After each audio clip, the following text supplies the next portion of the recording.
Ezekiel. In the 30th year, in the 4th month on the 5th day, while I was among the exiles by the Kebar River, the heavens were opened and I saw visions of God. On the 5th of the month, it was the 5th year of the exile of King Jehoiachin. The word of the Lord came to Ezekiel the priest, the son of Buzi, by the Kebar River in the land of the Babylonians. There the hand of the Lord was upon him. I looked, and I saw a windstorm coming out of the north, an immense cloud with flashing lightning and surrounded by brilliant light. The center of the fire looked like glowing metal, and in the fire was what looked like 4 living creatures. In appearance their form was that of a man, but each of them had 4 faces and 4 wings. Their legs were straight, their feet were like those of a calf and gleamed like burnished bronze. Under their wings on their 4 sides they had the hands of a man. All 4 of them had faces and wings, and their wings touched one another. Each one went straight ahead. They did not turn as they moved. Their faces looked like this. Each of the 4 had the face of a man, and on the right side each had the face of a lion, and on the left the face of an ox. Each also had the face of an eagle. Such were their faces. Their wings were spread out upward. Each had 2 wings, one touching the wing of another creature on either side, and 2 wings covering its body. Each one went straight ahead.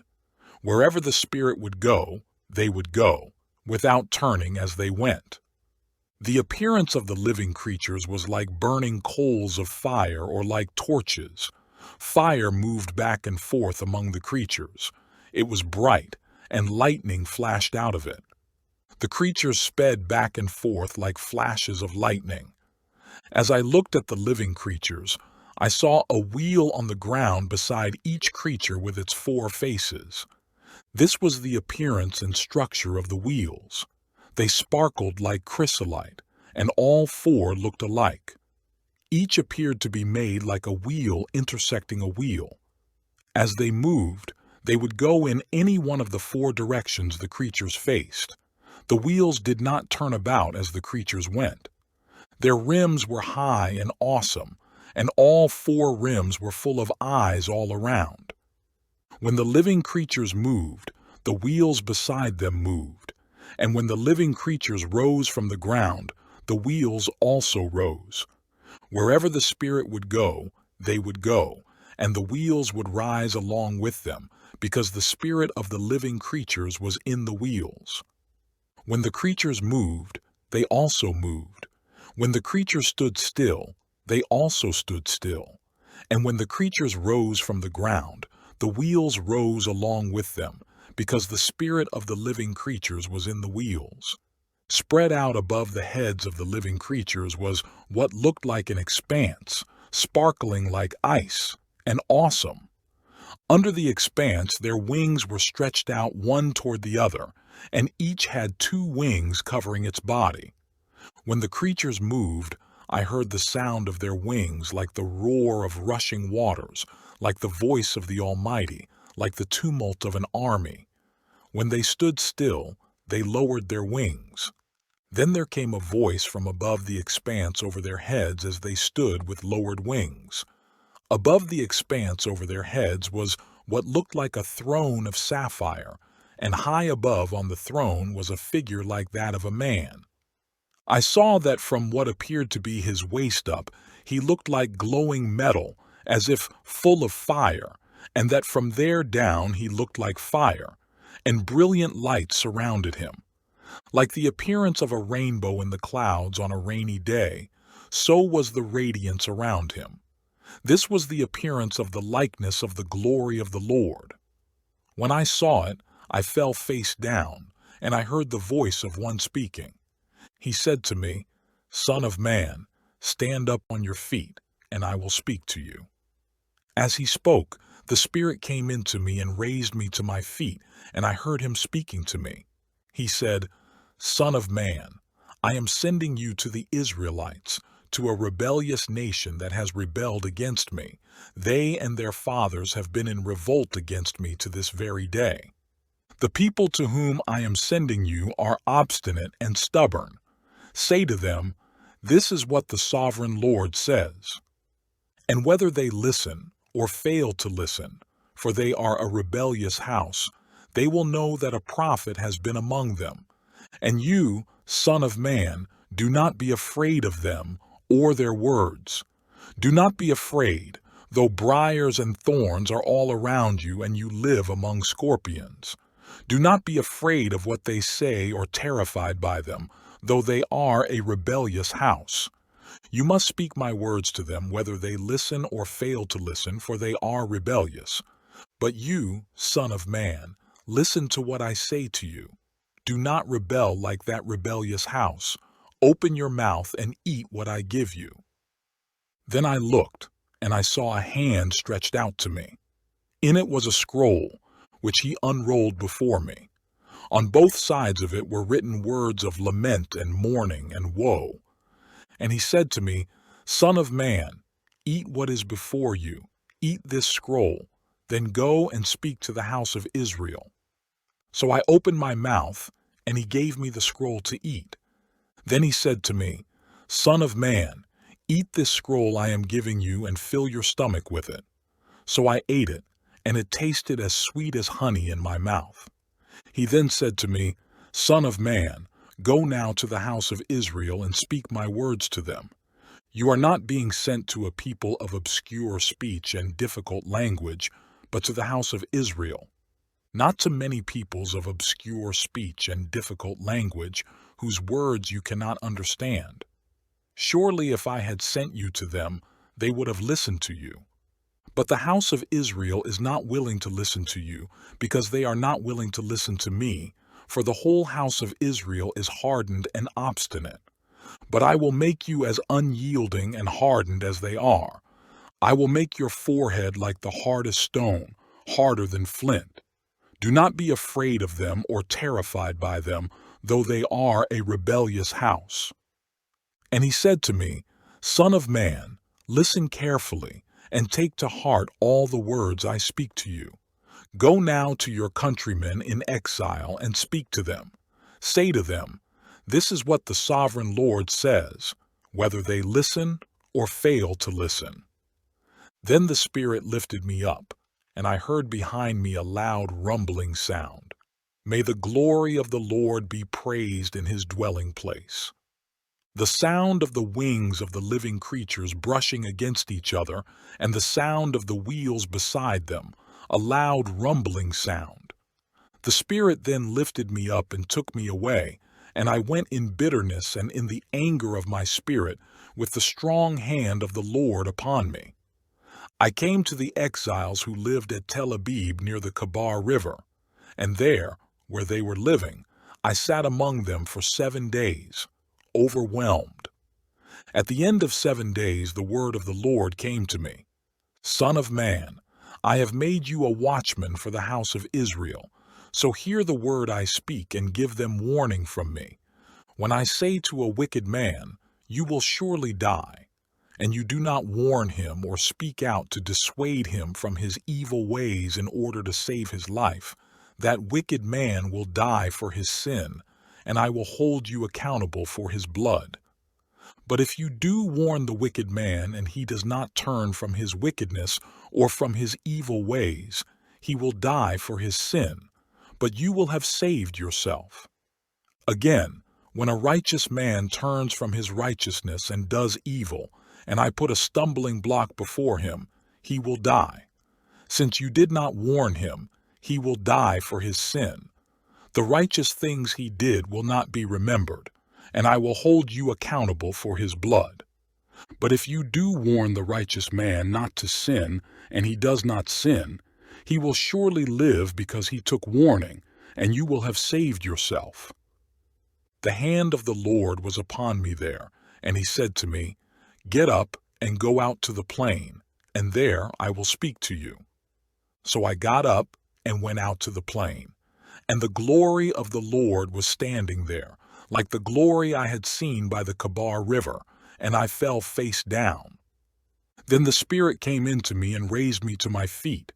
He spoke to me and said, "Go, shut yourself inside your house, and you, son of man, they will tie with ropes. You will be bound so that you cannot go out among the people. I will make your tongue stick to the roof of your mouth so that you will be silent and unable to rebuke them, though they are a rebellious house. But when I speak to you, I will open your mouth and you shall say to them, 'This is what the sovereign Lord says.' Whoever will listen, let him listen, and whoever will refuse, let him refuse, for they are a rebellious house. Now, son of man, take a clay tablet, put it in front of you, and draw the city of Jerusalem on it. Then lay siege to it. Erect siege works against it. Build a ramp up to it. Set up camps against it, and put battering rams around it. Then take an iron pan, place it as an iron wall between you and the city, and turn your face toward it. It will be under siege, and you shall besiege it. This will be a sign to the house of Israel. Then lie on your left side and put the sin of the house of Israel upon yourself. You are to bear their sin for the number of days you lie on your side. I have assigned you the same number of days as the years of their sin. So for 390 days you will bear the sin of the house of Israel. After you have finished this, lie down again, this time on your right side, and bear the sin of the house of Judah. I here assigned you 40 days, a day for each year. Turn your face toward the siege of Jerusalem, and with bared arm prophesy against her. I will tie you up with ropes so that you cannot turn from one side to the other until you have finished the days of your siege. Take wheat and barley, beans and lentils, millet and spelt. Put them in a storage jar and use them to make bread for yourself. You are to eat it during the 390 days you lie on your side. Weigh out 20 shekels of food to eat each day, and eat it at set times. Also, measure out 1/6 of a hin of water and drink it at set times. Eat the food as you would a barley cake. Bake it in the sight of the people, using human excrement for fuel. The Lord said, "In this way the people of Israel will eat defiled food among the nations where I will drive them." Then I said, "Not so, sovereign Lord. I have never defiled myself. From my youth until now, I have never eaten anything found dead or torn by wild animals. No unclean meat has ever entered my mouth." "Very well," he said, "I will let you bake your bread over cow manure instead of human excrement." He then said to me, "Son of man, I will cut off the supply of food in Jerusalem. The people will eat rationed food in anxiety and drink rationed water in despair, for food and water will be scarce. They will be appalled at the sight of each other and will waste away because of their sin. Now, son of man, take a sharp sword and use it as a barber's razor to shave your head and your beard. Then take a set of scales and divide up the hair. When the days of your siege come to an end, burn 1/3 of the hair with fire inside the city. Take 1/3 and strike it with the sword all around the city, and scatter 1/3 to the wind, for I will pursue them with drawn sword. But take a few strands of hair and tuck them away in the folds of your garment. Again, take a few of these and throw them into the fire and burn them up. A fire will spread from there to the whole house of Israel. This is what the sovereign Lord says. This is Jerusalem, which I have set in the center of the nations, with countries all around her. Yet in her wickedness she has rebelled against my laws and decrees more than the nations and countries around her. She has rejected my laws and has not followed my decrees. Therefore, this is what the sovereign Lord says. You have been more unruly than the nations around you, and have not followed my decrees or kept my laws. You have not even conformed to the standards of the nations around you. Therefore, this is what the sovereign Lord says. I myself am against you, Jerusalem, and I will inflict punishment on you in the sight of the nations. Because of all your detestable idols, I will do to you what I have never done before and will never do again. Therefore, in your midst, fathers will eat their children, and children will eat their fathers. I will inflict punishment on you and will scatter all your survivors to the winds. Therefore, as surely as I live, declares the sovereign Lord, because you have defiled my sanctuary with all your vile images and detestable practices, I myself will withdraw my favor. I will not look on you with pity or spare you. A third of your people will die of the plague or perish by famine inside you. A third will fall by the sword outside your walls, and a third I will scatter to the winds and pursue with drawn sword. Then my anger will cease, and my wrath against them will subside, and I will be avenged. And when I have spent my wrath upon them, they will know that I, the Lord, have spoken in my zeal. I will make you a ruin and a reproach among the nations around you in the sight of all who pass by. You will be a reproach and a taunt, a warning, and an object of horror to the nations around you when I inflict punishment on you in anger and in wrath and with stinging rebuke. I, the Lord, have spoken. When I shoot at you with my deadly and destructive arrows of famine, I will shoot to destroy you. I will bring more and more famine upon you and cut off your supply of food. I will send famine and wild beasts against you, and they will leave you childless. Plague and bloodshed will sweep through you, and I will bring the sword against you. I, the Lord, have spoken. The word of the Lord came to me.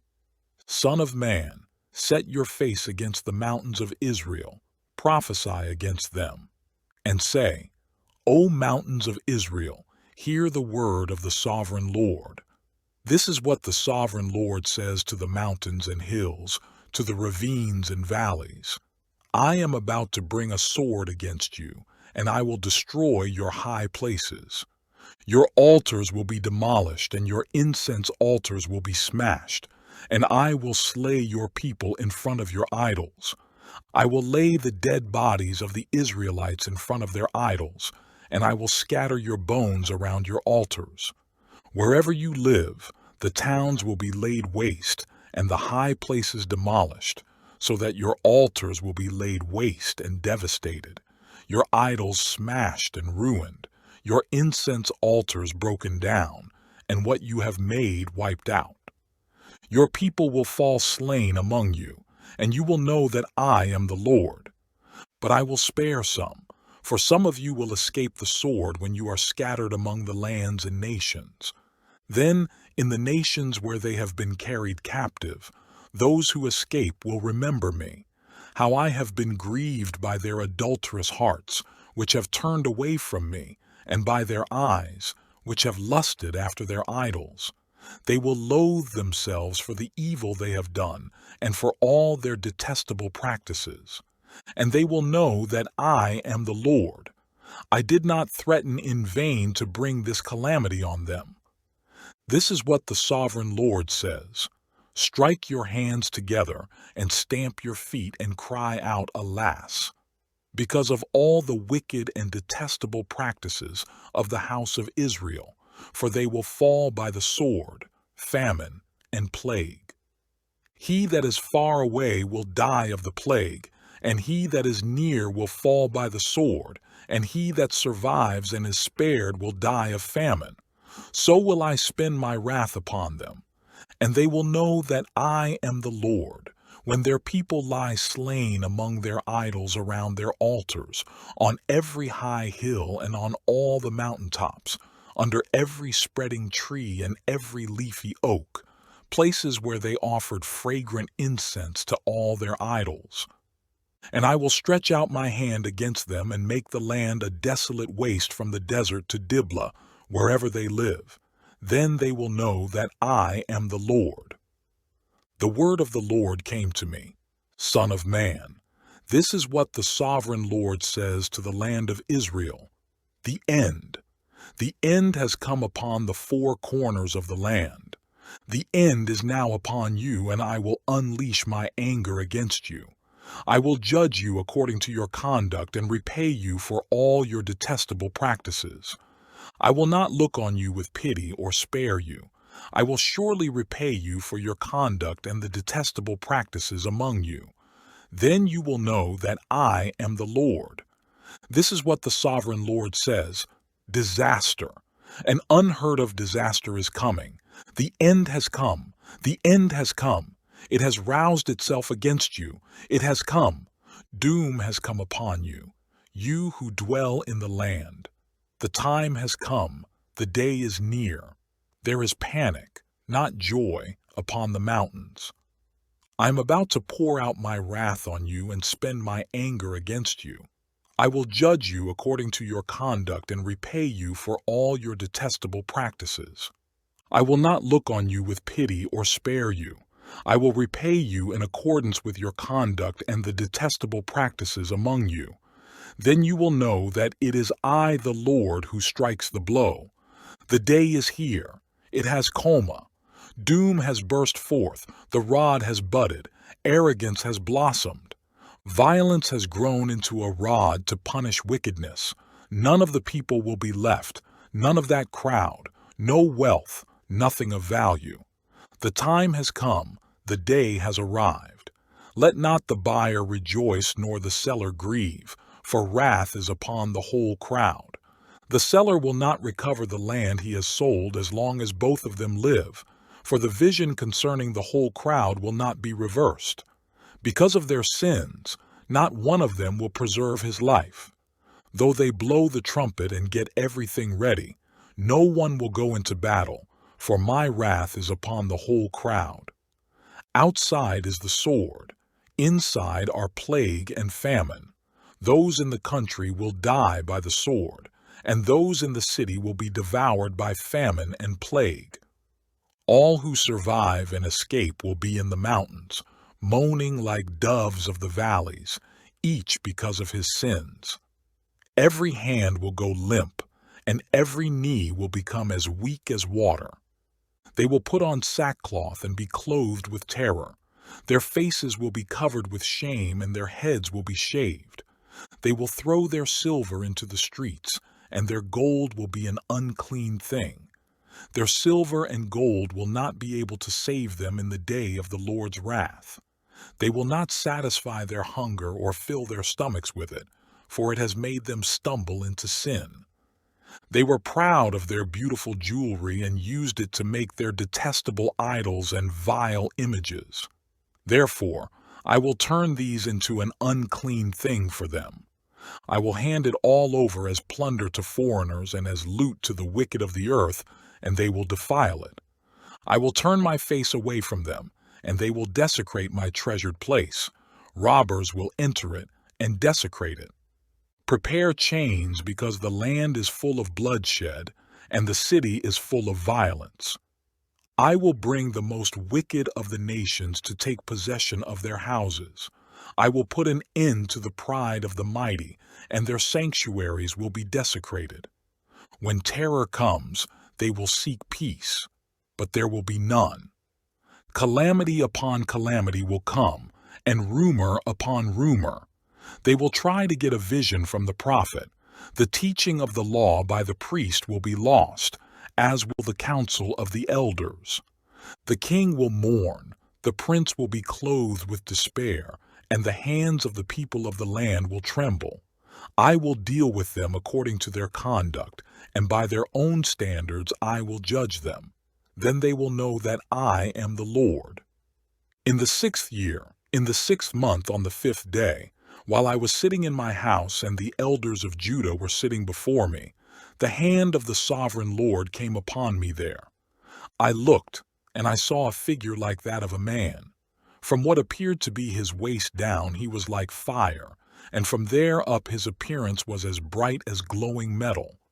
He stretched out what looked like a hand and took me by the hair of my head. The Spirit lifted me up between earth and heaven, and in visions of God he took me to Jerusalem, to the entrance to the north gate of the inner court, where the idol that provokes to jealousy stood. And there before me was the glory of the God of Israel, as in the vision I had seen in the plain. Then he said to me, Son of man, look toward the north. So I looked, and in the entrance north of the gate of the altar I saw this idol of jealousy. And he said to me, Son of man, do you see what they are doing? The utterly detestable things the house of Israel is doing here, things that will drive me far from my sanctuary. But you will see things that are even more detestable. Then he brought me to the entrance to the court. I looked, and I saw a hole in the wall. He said to me, Son of man, now dig into the wall.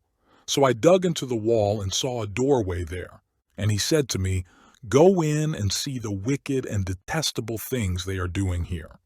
So I went in and looked, and I saw portrayed all over the walls all kinds of crawling things and detestable animals and all the idols of the house of Israel.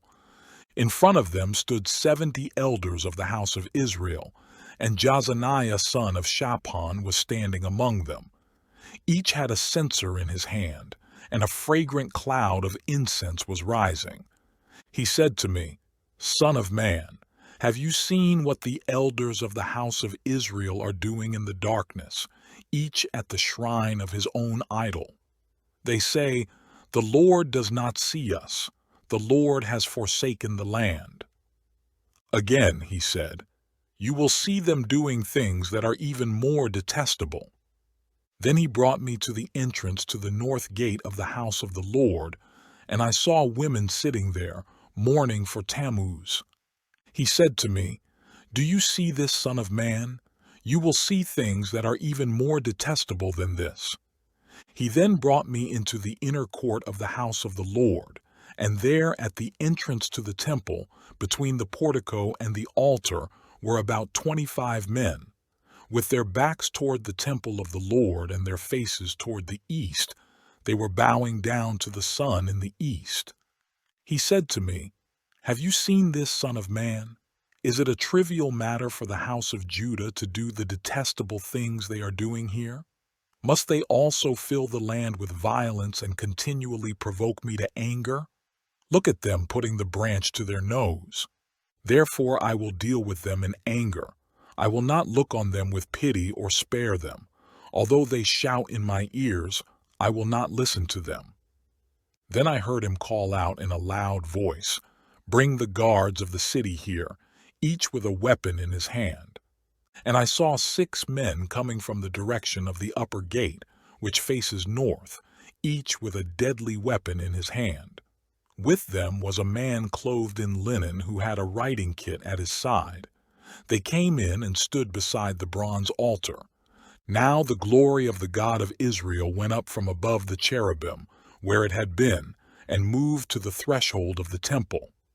Then the Lord called to the man clothed in linen, who had the writing kit at his side, and said to him, Go throughout the city of Jerusalem and put a mark on the foreheads of those who grieve and lament over all the detestable things that are done in it. As I listened, he said to the others, Follow him through the city and kill, without showing pity or compassion. Slaughter old men, young men and maidens, women and children, but do not touch anyone who has the mark. Begin at my sanctuary. So they began with the elders who were in front of the temple. Then he said to them, Defile the temple and fill the courts with the slain. Go. So they went out and began killing throughout the city. While they were killing and I was left alone, I fell face down, crying out, Ah, sovereign Lord, are you going to destroy the entire remnant of Israel in this outpouring of your wrath on Jerusalem? He answered me, The sin of the house of Israel and Judah is exceedingly great. The land is full of bloodshed, and the city is full of injustice. They say, The Lord has forsaken the land. The Lord does not see. So I will not look on them with pity or spare them, but I will bring down on their own heads what they have done. Then the man in linen with the writing kit at his side brought back word, saying, I have done as you commanded. I looked, and I saw the likeness of a throne of sapphire above the expanse that was over the heads of the cherubim.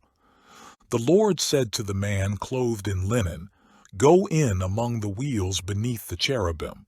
Fill your hands with burning coals from among the cherubim, and scatter them over the city." And as I watched, he went in. Now the cherubim were standing on the south side of the temple when the man went in, and a cloud filled the inner court. Then the glory of the Lord rose from above the cherubim and moved to the threshold of the temple. The cloud filled the temple, and the court was full of the radiance of the glory of the Lord. The sound of the wings of the cherubim could be heard as far away as the outer court, like the voice of God Almighty when he speaks. When the Lord commanded the man in linen, "Take fire from among the wheels, from among the cherubim," the man went in and stood beside a wheel. Then one of the cherubim reached out his hand to the fire that was among them. He took up some of it and put it into the hands of the man in linen, who took it and went out. Under the wings of the cherubim could be seen what looked like the hands of a man. I looked, and I saw beside the cherubim 4 wheels, one beside each of the cherubim. The wheels sparkled like chrysolite. As for their appearance, the 4 of them looked alike. Each was like a wheel intersecting a wheel. As they moved, they would go in any one of the 4 directions the cherubim faced. The wheels did not turn about as the cherubim went. The cherubim went in whatever direction the head faced, without turning as they went. Their entire bodies, including their backs, their hands, and their wings, were completely full of eyes, as were their 4 wheels. I heard the wheels being called the whirling wheels. Each of the cherubim had 4 faces.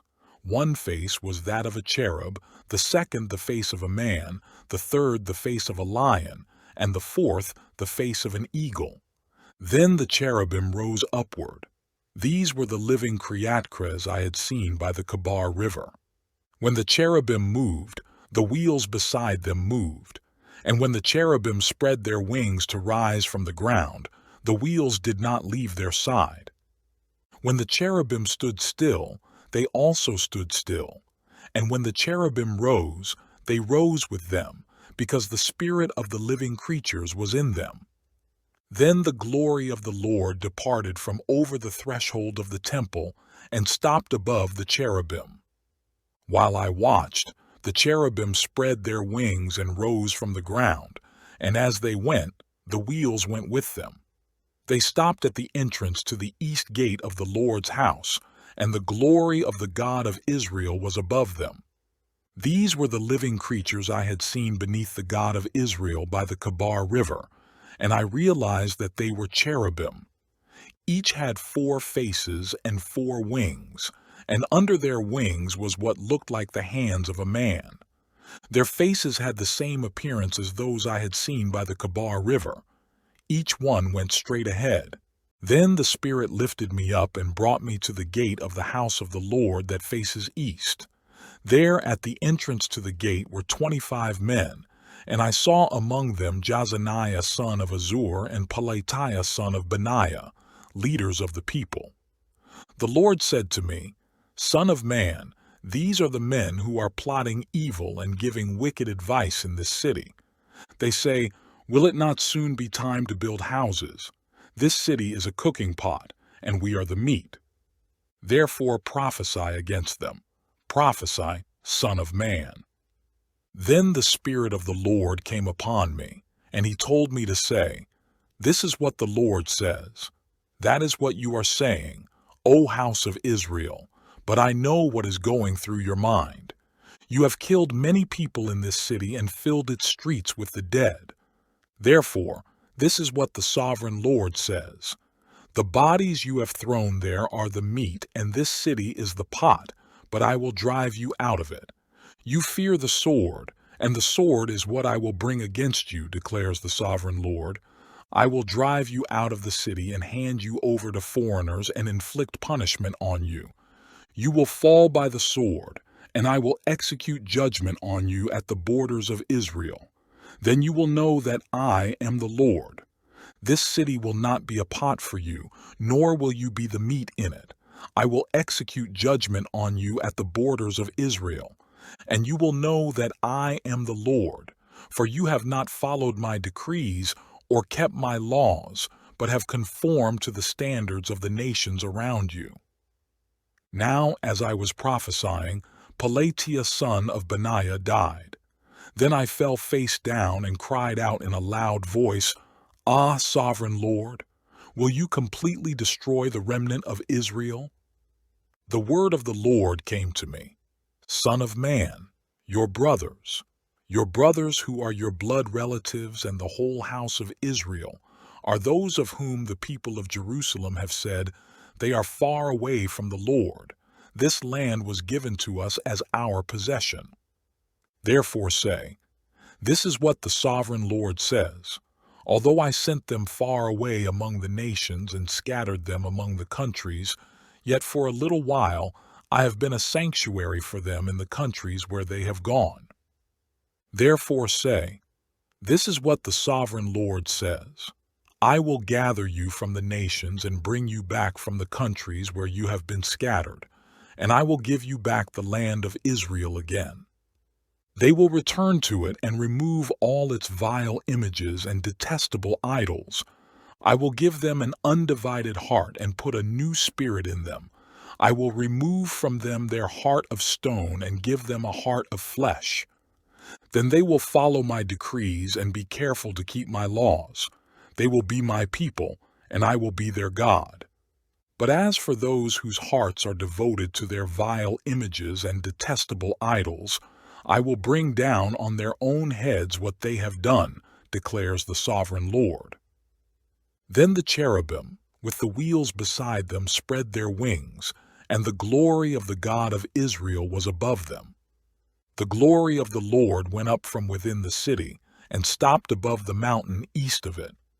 The Spirit lifted me up and brought me to the exiles in Babylonia in the vision given by the Spirit of God. Then the vision I had seen went up from me, and I told the exiles everything the Lord had shown me. The word of the Lord came to me, Son of man, you are living among a rebellious people. They have eyes to see but do not see, and ears to hear but do not hear, for they are a rebellious people. Therefore, Son of man, pack your belongings for exile, and in the daytime, as they watch, set out and go from where you are to another place. Perhaps they will understand, though they are a rebellious house. During the daytime, while they watch, bring out your belongings packed for exile. Then, in the evening, while they are watching, go out like those who go into exile. While they watch, dig through the wall and take your belongings out through it. Put them on your shoulder as they are watching and carry them out at dusk. Cover your face so that you cannot see the land, for I have made you a sign to the house of Israel. So I did as I was commanded. During the day I brought out my things packed for exile. Then in the evening I dug through the wall with my hands. I took my belongings out at dusk, carrying them on my shoulders while they watched. In the morning the word of the Lord came to me, Son of man, did not that rebellious house of Israel ask you, What are you doing? Say to them, This is what the sovereign Lord says. This oracle concerns the prince in Jerusalem and the whole house of Israel who are there. Say to them, I am a sign to you. As I have done, so it will be done to them. They will go into exile as captives. The prince among them will put his things on his shoulder at dusk and leave, and a hole will be dug in the wall for him to go through. He will cover his face so that he cannot see the land. I will spread my net for him, and he will be caught in my snare. I will bring him to Babylonia, the land of the Chaldeans, but he will not see it, and there he will die. I will scatter to the winds all those around him, his staff and all his troops, and I will pursue them with drawn sword.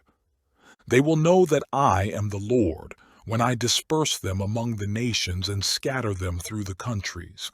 But I will spare a few of them from the sword, famine, and plague, so that in the nations where they go, they may acknowledge all their detestable practices. Then they will know that I am the Lord. The word of the Lord came to me. Son of man, tremble as you eat your food and shudder in fear as you drink your water. Say to the people of the land, this is what the sovereign Lord says about those living in Jerusalem and in the land of Israel. They will eat their food in anxiety and drink their water in despair, for their land will be stripped of everything in it because of the violence of all who live there. The inhabited towns will be laid waste, and the land will be desolate. Then you will know that I am the Lord. The word of the Lord came to me. Son of man, what is this proverb you have in the land of Israel? The days go by and every vision comes to nothing.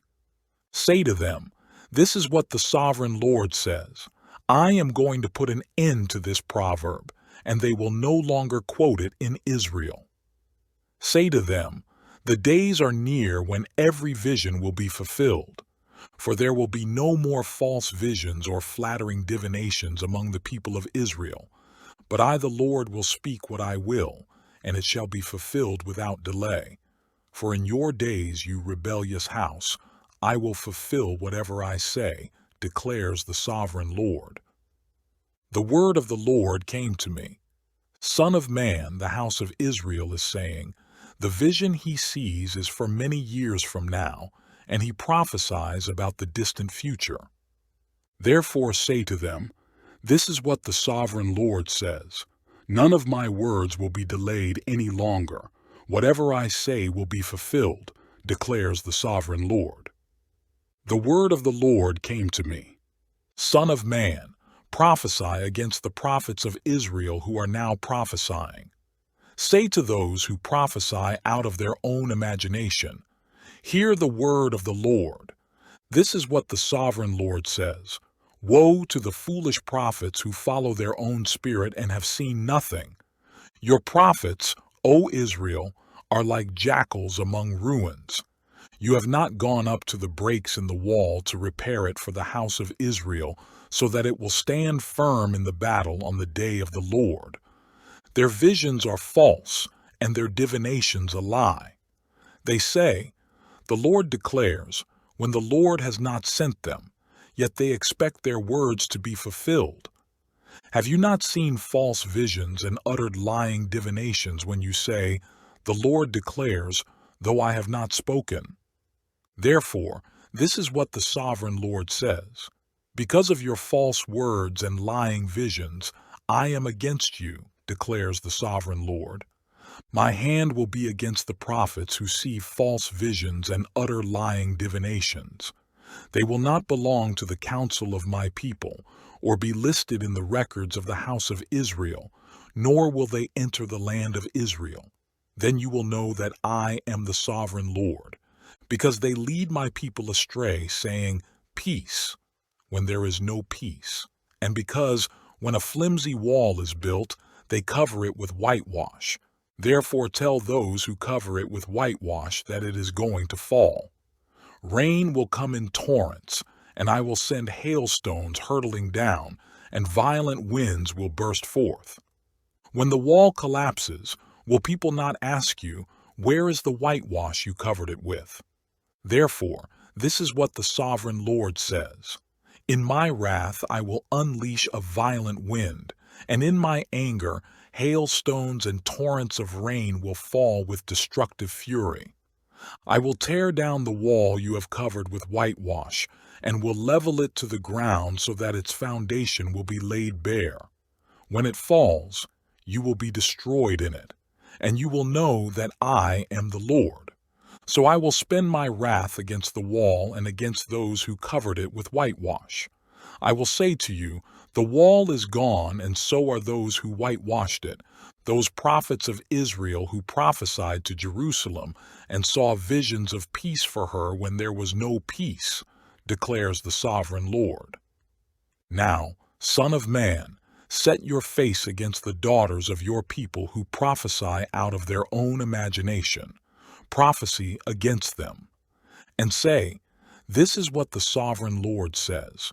Woe to the women who sew magic charms on all their wrists and make veils of various lengths for their heads in order to ensnare people. Will you ensnare the lives of my people but preserve your own?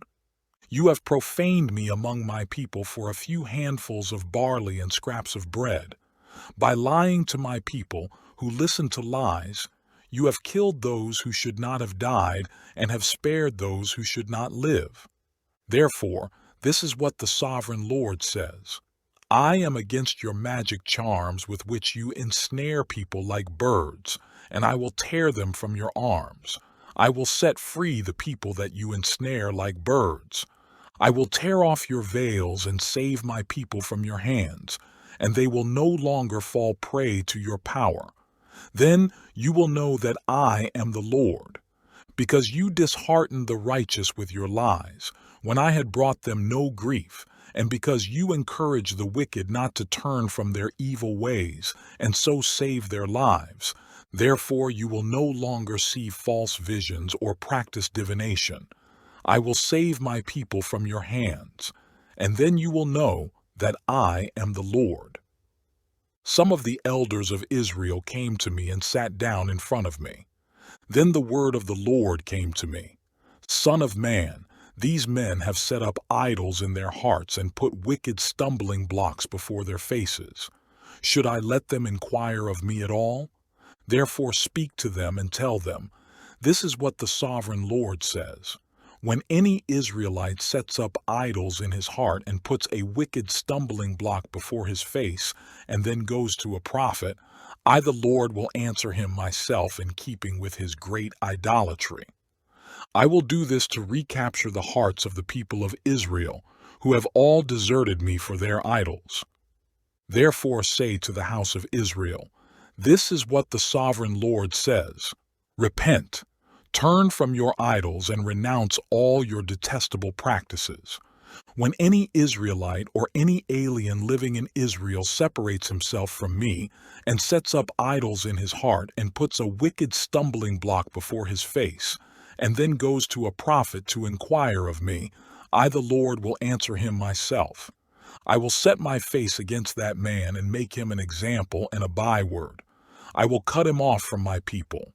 Then you will know that I am the Lord. And if the prophet is enticed to utter a prophecy, I, the Lord, have enticed that prophet, and I will stretch out my hand against him and destroy him from among my people Israel. They will bear their guilt. The prophet will be as guilty as the one who consults him.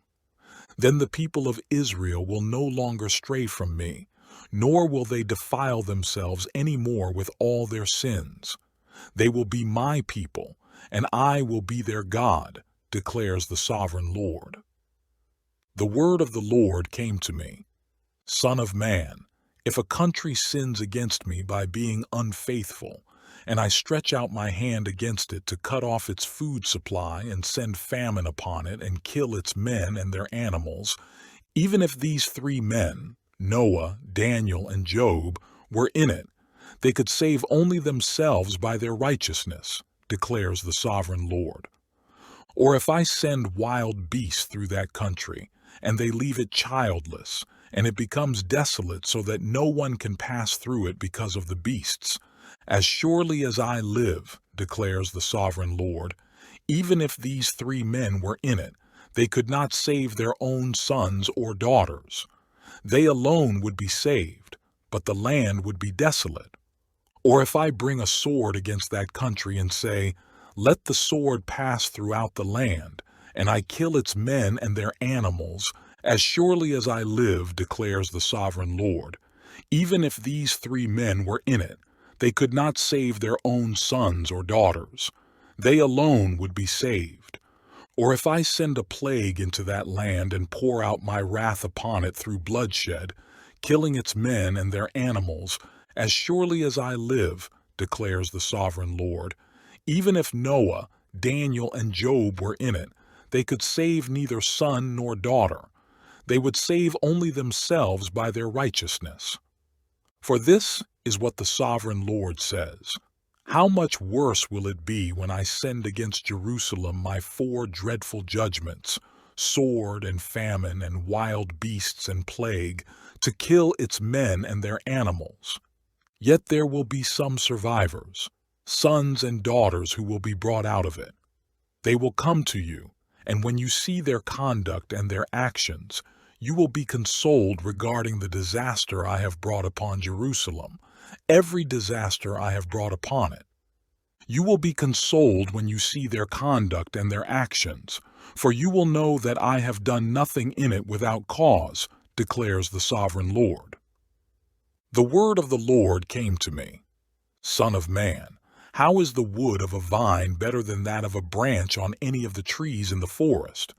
Is wood ever taken from it to make anything useful? Do they make pegs from it to hang things on? And after it is thrown on the fire as fuel, and the fire burns both ends and chars the middle, is it then useful for anything? If it was not useful for anything when it was whole, how much less can it be made into something useful when the fire has burned it and it is charred? Therefore, this is what the sovereign Lord says: as I have given the wood of the vine among the trees of the forest as fuel for the fire, so will I treat the people living in Jerusalem. I will set my face against them.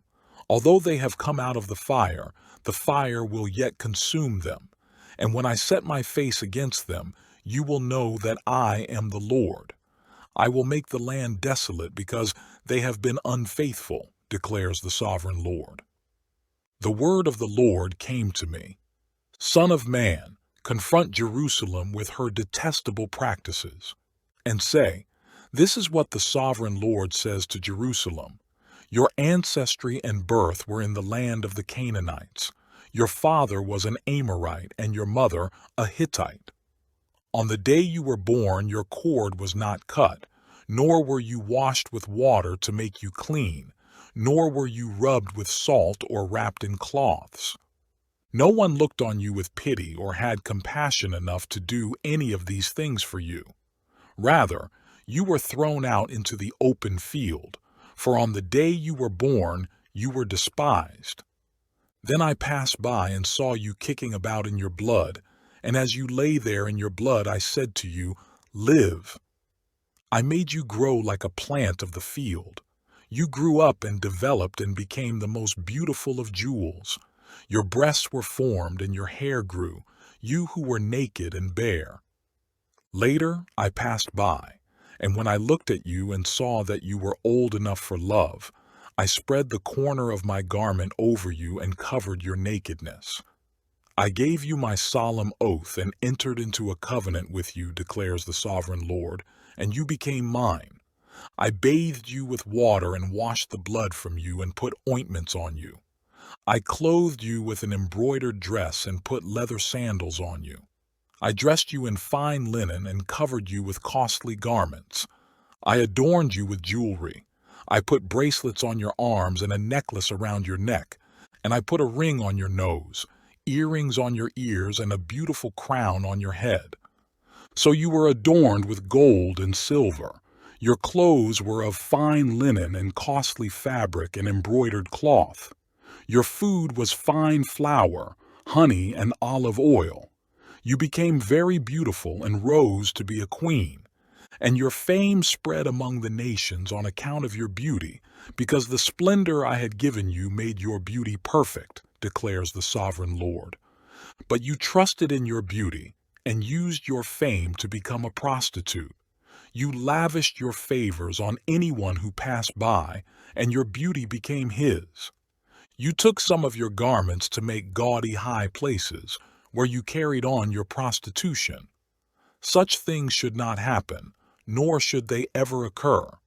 You also took the fine jewelry I gave you, the jewelry made of my gold and silver, and you made for yourself male idols and engaged in prostitution with them. And you took your embroidered clothes to put on them, and you offered my oil and incense before them. Also, the food I provided for you, the fine flour, Olive oil and honey I gave you to eat. You offered as fragrant incense before them. That is what happened, declares the sovereign Lord. And you took your sons and daughters whom you bore to me and sacrificed them as food to the idols. Was your prostitution not enough? You slaughtered my children and sacrificed them to the idols.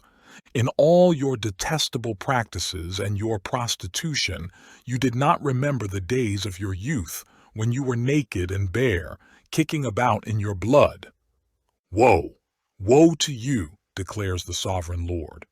In addition to all your other wickedness, you built a mound for yourself and made a lofty shrine in every public square.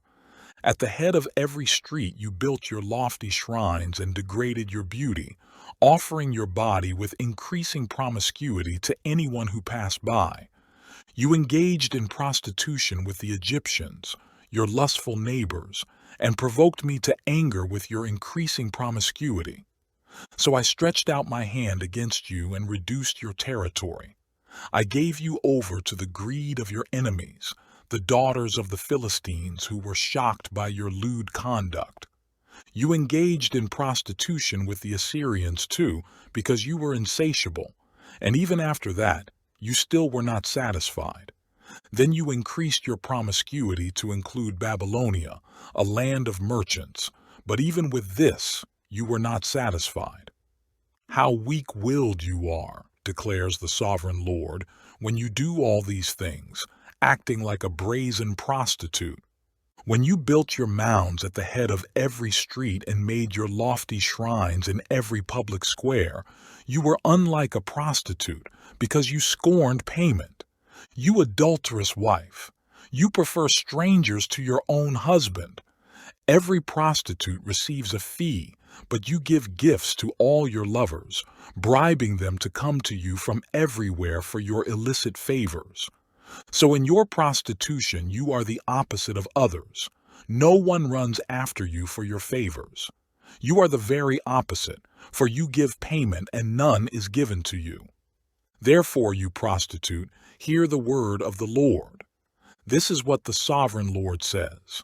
Because you poured out your wealth and exposed your nakedness in your promiscuity with your lovers, and because of all your detestable idols, and because you gave them your children's blood, therefore I am going to gather all your lovers, with whom you found pleasure, those you loved as well as those you hated.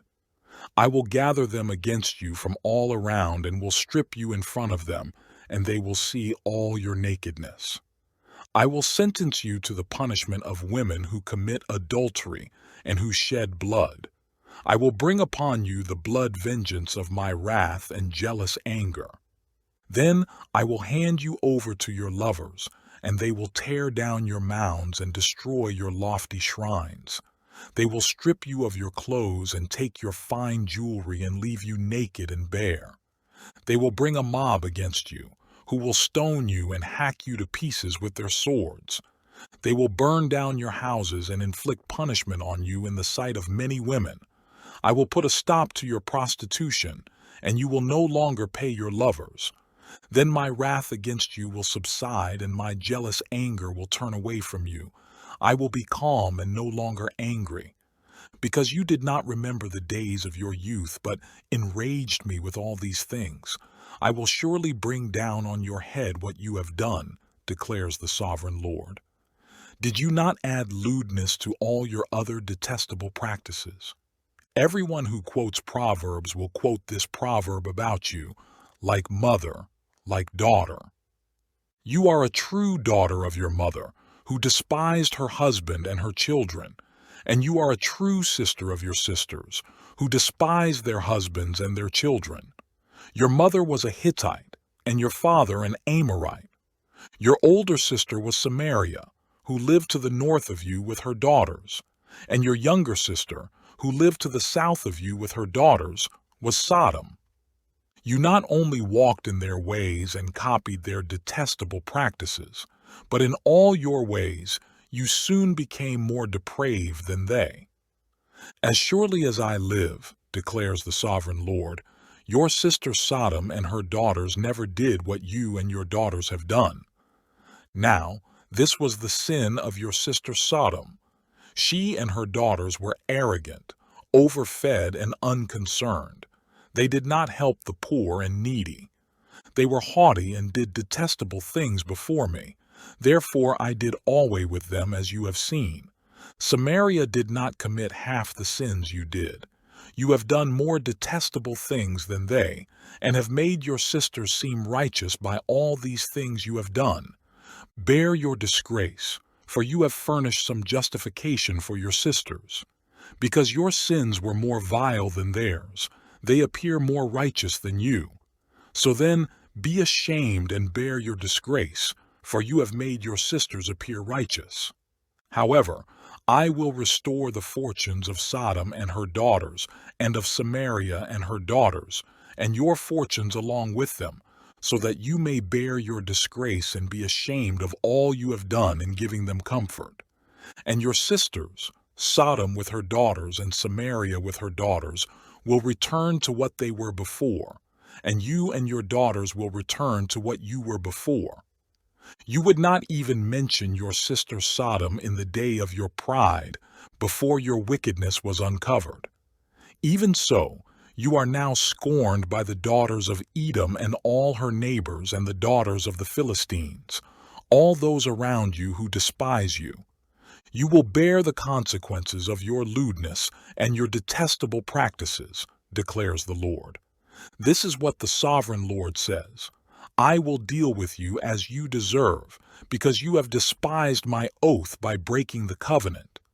Yet I will remember the covenant I made with you in the days of your youth, and I will establish an everlasting covenant with you. Then you will remember your ways and be ashamed when you receive your sisters, both those who are older than you and those who are younger. I will give them to you as daughters, but not on the basis of my covenant with you. So I will establish my covenant with you, and you will know that I am the Lord.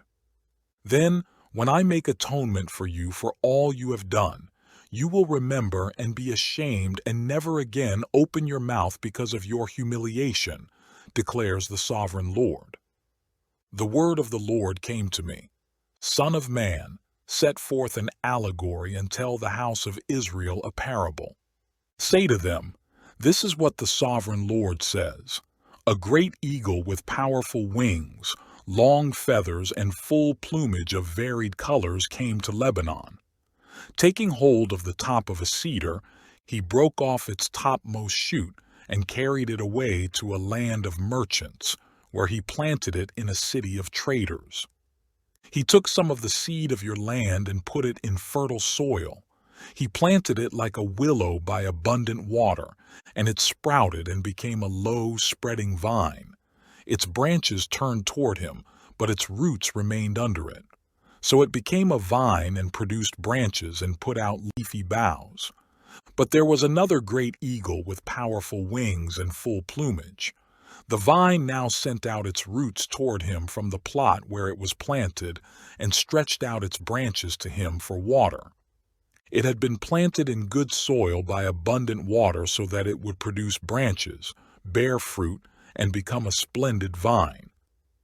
Say to them, this is what the sovereign Lord says. Will it thrive? Will it not be uprooted and stripped of its fruit so that it withers? All its new growth will wither. It will not take a strong arm or many people to pull it up by the roots. Even if it is transplanted, will it thrive? Will it not wither completely when the east wind strikes it, wither away in the plot where it grew? Then the word of the Lord came to me. Say to this rebellious house, do you not know what these things mean? Say to them, the king of Babylon went to Jerusalem and carried off her king and her nobles, bringing them back with him to Babylon. Then he took a member of the royal family and made a treaty with him, putting him under oath. He also carried away the leading men of the land so that the kingdom would be brought low, unable to rise again, surviving only by keeping his treaty. But the king rebelled against him by sending his envoys to Egypt to get horses and a large army. Will he succeed? Will he who does such things escape? Will he break the treaty and yet escape? As surely as I live, declares the sovereign Lord, he shall die in Babylon, in the land of the king who put him on the throne, whose oath he despised and whose treaty he broke. Pharaoh with his mighty army and great horde will be of no help to him in war, when ramps are built and siege works erected to destroy many lives. He despised the oath by breaking the covenant. Because he had given his hand in pledge and yet did all these things, he shall not escape. Therefore, this is what the sovereign Lord says. As surely as I live, I will bring down on his head my oath that he despised and my covenant that he broke. I will spread my net for him, and he will be caught in my snare. I will bring him to Babylon and execute judgment upon him there because he was unfaithful to me. All his fleeing troops will fall by the sword, and the survivors will be scattered to the winds. Then you will know that I, the Lord, have spoken. This is what the sovereign Lord says. I myself will take a shoot from the very top of a cedar and plant it. I will break off a tender sprig from its topmost shoots and plant it on a high and lofty mountain. On the mountain heights of Israel I will plant it. It will produce branches and bear fruit and become a splendid cedar. Birds of every kind will nest in it. They will find shelter in the shade of its branches. All the trees of the field will know that I, the Lord, bring down the tall tree and make the low tree grow tall. I dry up the green tree and make the dry tree flourish. I, the Lord, have spoken, and I will do it. The word of the Lord came to me. What do you people mean by quoting this proverb about the land of Israel? The fathers eat sour grapes, and the children's teeth are set on edge. As surely as I live, declares the sovereign Lord, you will no longer quote this proverb in Israel. For every living soul belongs to me, the Father as well as the Son. Both alike belong to me. The soul who sins is the one who will die. Suppose there is a righteous man who does what is just and right. He does not eat at the mountain shrines or look to the idols of the house of Israel. He does not defile his neighbor's wife or lie with a woman during her period. He does not oppress anyone, but returns what he took in pledge for a loan. He does not commit robbery, but gives his food to the hungry and provides clothing for the naked. He does not lend at usury or take excessive interest. He withholds his hand from doing wrong and judges fairly between man and man. He follows my decrees and faithfully keeps my laws. That man is righteous.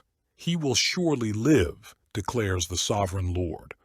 Suppose he has a violent son who sheds blood or does any of these other things, though the father has done none of them. He eats at the mountain shrines. He defiles his neighbor's wife. He oppresses the poor and needy. He commits robbery. He does not return what he took in pledge. He looks to the idols. He does detestable things. He lends at usury and takes excessive interest. Will such a man live? He will not. Because he has done all these detestable things, he will surely be put to death, and his blood will be on his own head. But suppose this son has a son who sees all the sins his father commits, and though he sees them, he does not do such things.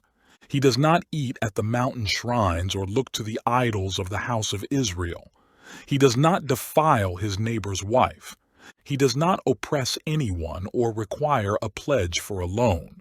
He does not commit robbery, but gives his food to the hungry and provides clothing for the naked. He withholds his hand from sin and takes no usury or excessive interest. He keeps my laws and follows my decrees. He will not die for his father's sin. He will surely live. But his father will die for his own sin because he practiced extortion, robbed his brother, and did what was wrong among his people. Yet you ask, why does the son not share the guilt of his father? Since the Son has done what is just and right and has been careful to keep all my decrees, he will surely live. The soul who sins is the one who will die. The Son will not share the guilt of the Father, nor will the Father share the guilt of the Son. The righteousness of the righteous man will be credited to him, and the wickedness of the wicked will be charged against him. But if a wicked man turns away from all the sins he has committed, and keeps all my decrees and does what is just and right, he will surely live, he will not die.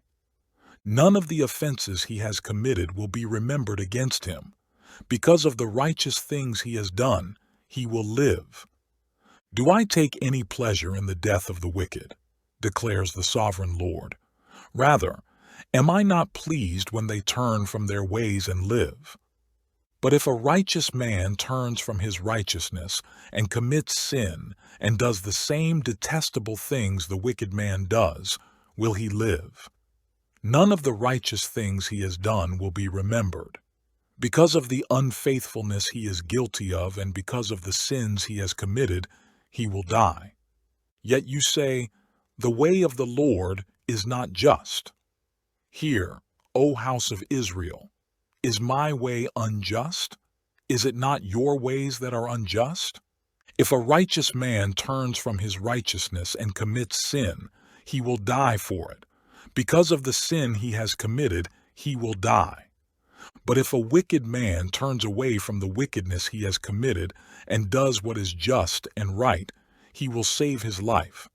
Because he considers all the offenses he has committed and turns away from them, he will surely live, he will not die. Yet the house of Israel says, the way of the Lord is not just. Are my ways unjust, O house of Israel? Is it not your ways that are unjust? Therefore, O house of Israel, I will judge you, each one according to his ways, declares the sovereign Lord. Repent, turn away from all your offenses, then sin will not be your downfall. Rid yourselves of all the offenses you have committed, and get a new heart and a new spirit. Why will you die, O house of Israel? For I take no pleasure in the death of anyone, declares the sovereign Lord. Repent and live. Take up a lament concerning the princes of Israel, and say, what a lioness was your mother among the lions! She lay down among the young lions and reared her cubs. She brought up one of her cubs, and he became a strong lion. He learned to tear the prey, and he devoured men. The nations heard about him, and he was trapped in their pit. They led him with hooks to the land of Egypt. When she saw her hope unfulfilled, her expectation gone, she took another of her cubs and made him a strong lion. He prowled among the lions, for he was now a strong lion. He learned to tear the prey, and he devoured men. He broke down their strongholds and devastated their towns. The land and all who were in it were terrified by his roaring. Then the nations came against him, those from regions round about. They spread their net for him, and he was trapped in their pit. With hooks they pulled him into a cage and brought him to the king of Babylon. They put him in prison, so his roar was heard no longer on the mountains of Israel. Your mother was like a vine in your vineyard planted by the water. It was fruitful and full of branches because of abundant water. Its branches were strong, fit for a ruler's scepter. It towered high above the thick foliage, conspicuous for its height and for its many branches. But it was uprooted in fury and thrown to the ground. The east wind made it shrivel. It was stripped of its fruit. Its strong branches withered and fire consumed them. Now it is planted in the desert, in a dry and thirsty land. Fire spread from one of its main branches and consumed its fruit. No strong branch is left on it fit for a ruler's scepter. This is a lament, and is to be used as a lament. In the 7th year, in the 5th month on the 10th day, some of the elders of Israel came to inquire of the Lord, and they sat down in front of me. Then the word of the Lord came to me. Son of man, speak to the elders of Israel and say to them, This is what the sovereign Lord says. Have you come to inquire of me? As surely as I live, I will not let you inquire of me, declares the sovereign Lord. Will you judge them? Will you judge them, son of man? Then confront them with the detestable practices of their fathers, and say to them, This is what the sovereign Lord says. On the day I chose Israel, I swore with uplifted hand to the descendants of the house of Jacob and revealed myself to them in Egypt. With uplifted hand I said to them, I am the Lord your God. On that day I swore to them that I would bring them out of Egypt into a land I had searched out for them, a land flowing with milk and honey, the most beautiful of all lands. And I said to them, Each of you, get rid of the vile images you have set your eyes on, and do not defile yourselves with the idols of Egypt. I am the Lord your God. But they rebelled against me and would not listen to me. They did not get rid of the vile images they had set their eyes on, nor did they forsake the idols of Egypt. So I said I would pour out my wrath on them and spend my anger against them in Egypt. But for the sake of my name I did what would keep it from being profaned in the eyes of the nations they lived among, and in whose sight I had revealed myself to the Israelites by bringing them out of Egypt. Therefore I led them out of Egypt and brought them into the desert. I gave them my decrees and made known to them my laws, for the man who obeys them will live by them.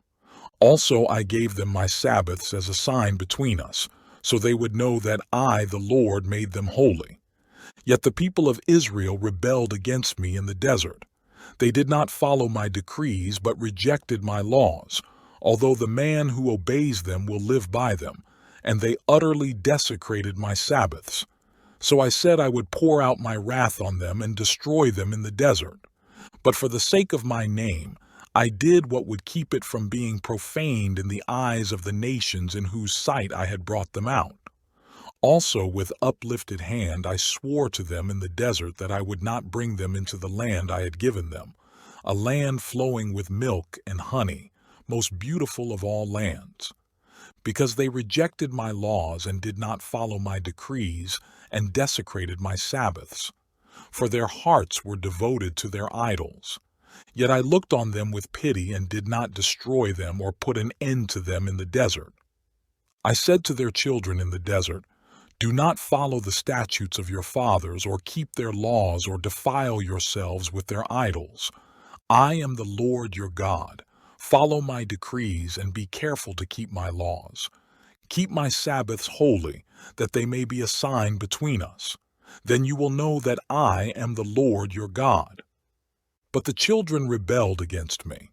They did not follow my decrees. They were not careful to keep my laws, although the man who obeys them will live by them, and they desecrated my Sabbaths. So I said I would pour out my wrath on them and spend my anger against them in the desert. But I withheld my hand, and for the sake of my name I did what would keep it from being profaned in the eyes of the nations in whose sight I had brought them out. Also, with uplifted hand, I swore to them in the desert that I would disperse them among the nations and scatter them through the countries, because they had not obeyed my laws but had rejected my decrees and desecrated my Sabbaths, and their eyes lusted after their fathers' idols. I also gave them over to statutes that were not good and laws they could not live by. I let them become defiled through their gifts, the sacrifice of every firstborn, that I might fill them with horror so they would know that I am the Lord. Therefore, Son of man, speak to the people of Israel and say to them, This is what the sovereign Lord says. In this also your fathers blasphemed me by forsaking me. When I brought them into the land I had sworn to give them, and they saw any high hill or any leafy tree, there they offered their sacrifices, made offerings that provoked me to anger, presented their fragrant incense, and poured out their drink offerings. Then I said to them, What is this high place you go to? It is called Bama to this day. Therefore say to the house of Israel, this is what the sovereign Lord says. Will you defile yourselves the way your fathers did and lust after their vile images? When you offer your gifts, the sacrifice of your sons in the fire, you continue to defile yourselves with all your idols to this day. Am I to let you inquire of me, O house of Israel? As surely as I live, declares the sovereign Lord, I will not let you inquire of me. You say, we want to be like the nations, like the peoples of the world, who serve wood and stone. But what you have in mind will never happen. As surely as I live, declares the sovereign Lord, I will rule over you with a mighty hand and an outstretched arm and with outpoured wrath. I will bring you from the nations and gather you from the countries where you have been scattered, with a mighty hand and an outstretched arm and with outpoured wrath. I will bring you into the desert of the nations, and there, face to face, I will execute judgment upon you. As I judged your fathers in the desert of the land of Egypt, so I will judge you, declares the sovereign Lord. I will take note of you as you pass under my rod, and I will bring you into the bond of the covenant. I will purge you of those who revolt and rebel against me. Although I will bring them out of the land where they are living, yet they will not enter the land of Israel. Then you will know that I am the Lord. As for you, O house of Israel, this is what the sovereign Lord says. Go and serve your idols, every one of you. But afterward you will surely listen to me, and no longer profane my holy name with your gifts and idols. For on my holy mountain, the high mountain of Israel, declares the sovereign Lord, there in the land the entire house of Israel will serve me, and there I will accept them. There I will require your offerings and your choice gifts, along with all your holy sacrifices. I will accept you as fragrant incense when I bring you out from the nations and gather you from the countries where you have been scattered, and I will show myself holy among you in the sight of the nations. Then you will know that I am the Lord, when I bring you into the land of Israel, the land I had sworn with uplifted hand to give to your fathers. There you will remember your conduct and all the actions by which you have defiled yourselves, and you will loathe yourselves for all the evil you have done. You will know that I am the Lord, when I deal with you for my name's sake and not according to your evil ways and your corrupt practices, O house of Israel, declares the sovereign Lord. The word of the Lord came to me. Son of man, set your face toward the south, preach against the south and prophesy against the forest of the southland. Say to the southern forest, hear the word of the Lord. This is what the sovereign Lord says. I am about to set fire to you, and it will consume all your trees, both green and dry. The blazing flame will not be quenched, and every face from south to north will be scorched by it. Everyone will see that I, the Lord, have kindled it. It will not be quenched. Then I said, Ah, sovereign Lord, they are saying of me, isn't he just telling parables? Easy. The word of the Lord came to me. Son of man, set your face against Jerusalem and preach against the sanctuary. Prophesy against the land of Israel. And say to her, this is what the Lord says, I am against you. I will draw my sword from its scabbard and cut off from you both the righteous and the wicked. Because I am going to cut off the righteous and the wicked, my sword will be unsheathed against everyone from south to north. Then all people will know that I, the Lord, have drawn my sword from its scabbard. It will not return again. Therefore groan, Son of man, groan before them with broken heart and bitter grief. And when they ask you, why are you groaning? You shall say, because of the news that is coming. Every heart will melt and every hand go limp. Every spirit will become faint and every knee become as weak as water.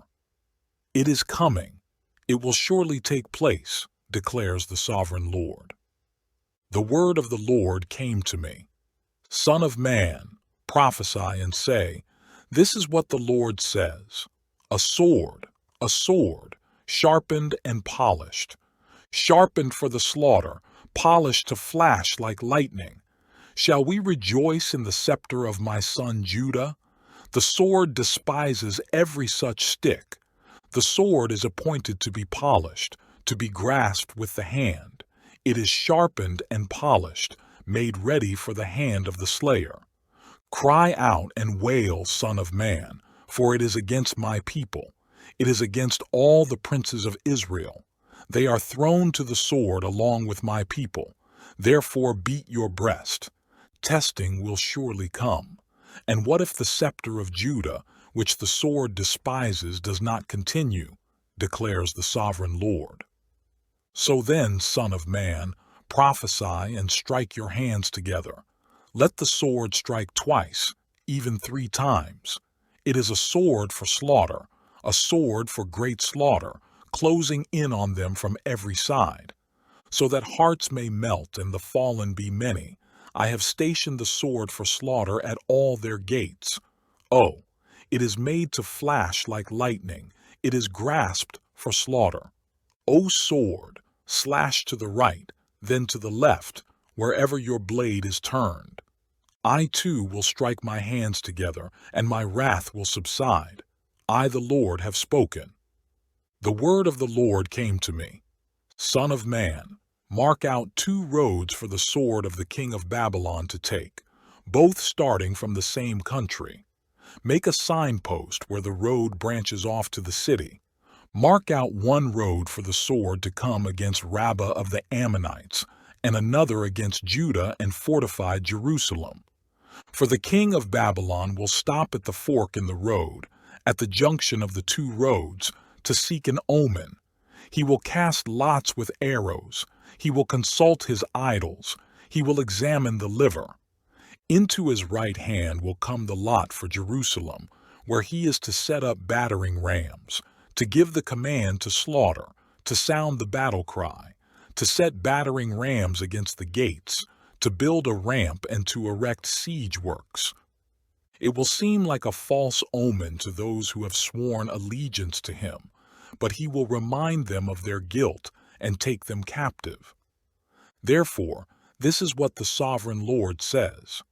Because you people have brought to mind your guilt by your open rebellion, revealing your sins in all that you do, because you have done this, you will be taken captive. O profane and wicked prince of Israel, whose day has come, whose time of punishment has reached its climax, this is what the sovereign Lord says. Take off the turban, remove the crown. It will not be as it was. The lowly will be exalted, and the exalted will be brought low. A ruin, a ruin. I will make it a ruin. It will not be restored until he comes to whom it rightfully belongs. To him I will give it. And you, Son of man, prophesy and say, this is what the sovereign Lord says about the Ammonites and their insults. A sword, drawn for the slaughter, polished to consume and to flash like lightning. Despite false visions concerning you and lying divinations about you, it will be laid on the necks of the wicked who are to be slain, whose day has come, whose time of punishment has reached its climax. Return the sword to its scabbard. In the place where you were created, in the land of your ancestry, I will judge you. I will pour out my wrath upon you and breathe out my fiery anger against you. I will hand you over to brutal men, men skilled in destruction. You will be fuel for the fire. Your blood will be shed in your land. You will be remembered no more, for I, the Lord, have spoken. The word of the Lord came to me. Son of man, will you judge her? Will you judge this city of bloodshed? Then confront her with all her detestable practices, and say, this is what the sovereign Lord says. O city that brings on herself doom by shedding blood in her midst and defiles herself by making idols, You have become guilty because of the blood you have shed, and have become defiled by the idols you have made. You have brought your days to a close, and the end of your years has come.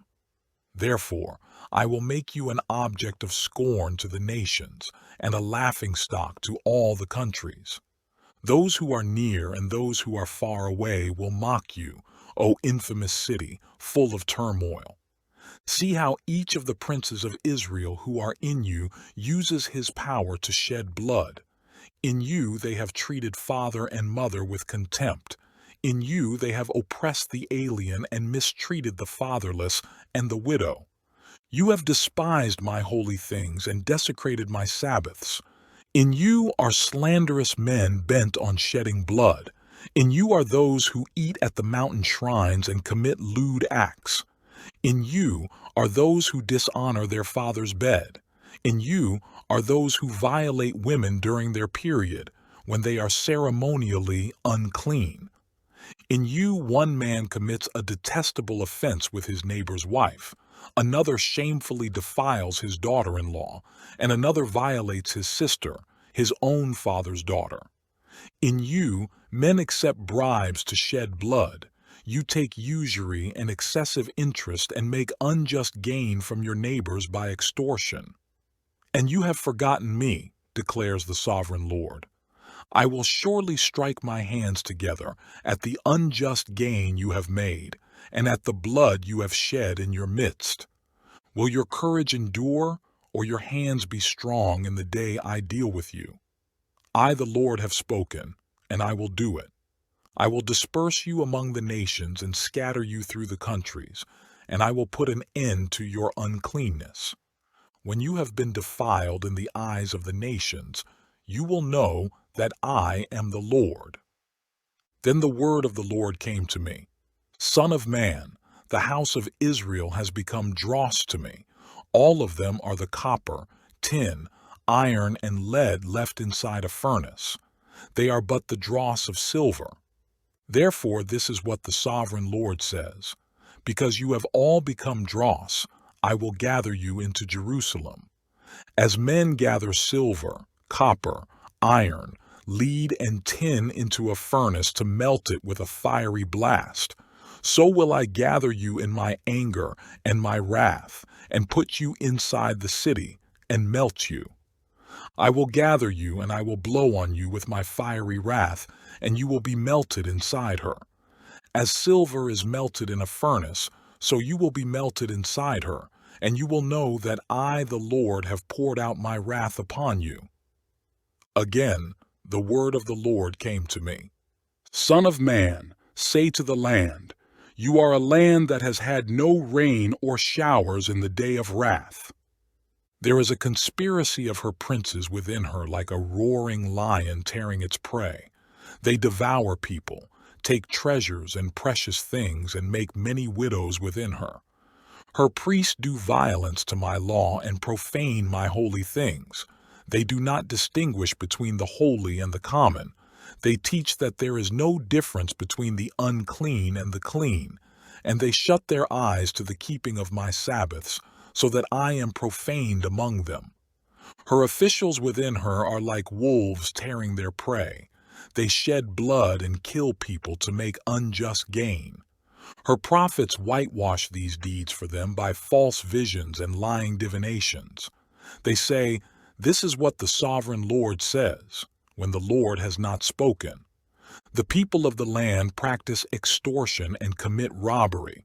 They oppress the poor and needy and mistreat the alien, denying them justice. I looked for a man among them who would build up the wall and stand before me in the gap on behalf of the land, so I would not have to destroy it. But I found none. So I will pour out my wrath on them and consume them with my fiery anger, bringing down on their own heads all they have done, declares the sovereign Lord. The word of the Lord came to me. Son of man, there were 2 women, daughters of the same mother. They became prostitutes in Egypt, engaging in prostitution from their youth. In that land their breasts were fondled and their virgin bosoms caressed. The older was named Oholah, and her sister was Oholibah. They were mine and gave birth to sons and daughters. Oholah is Samaria, and Oholibah is Jerusalem. Oholah engaged in prostitution while she was still mine, and she lusted after her lovers, the Assyrians, warriors, clothed in blue, governors and commanders, all of them handsome young men and mounted horsemen.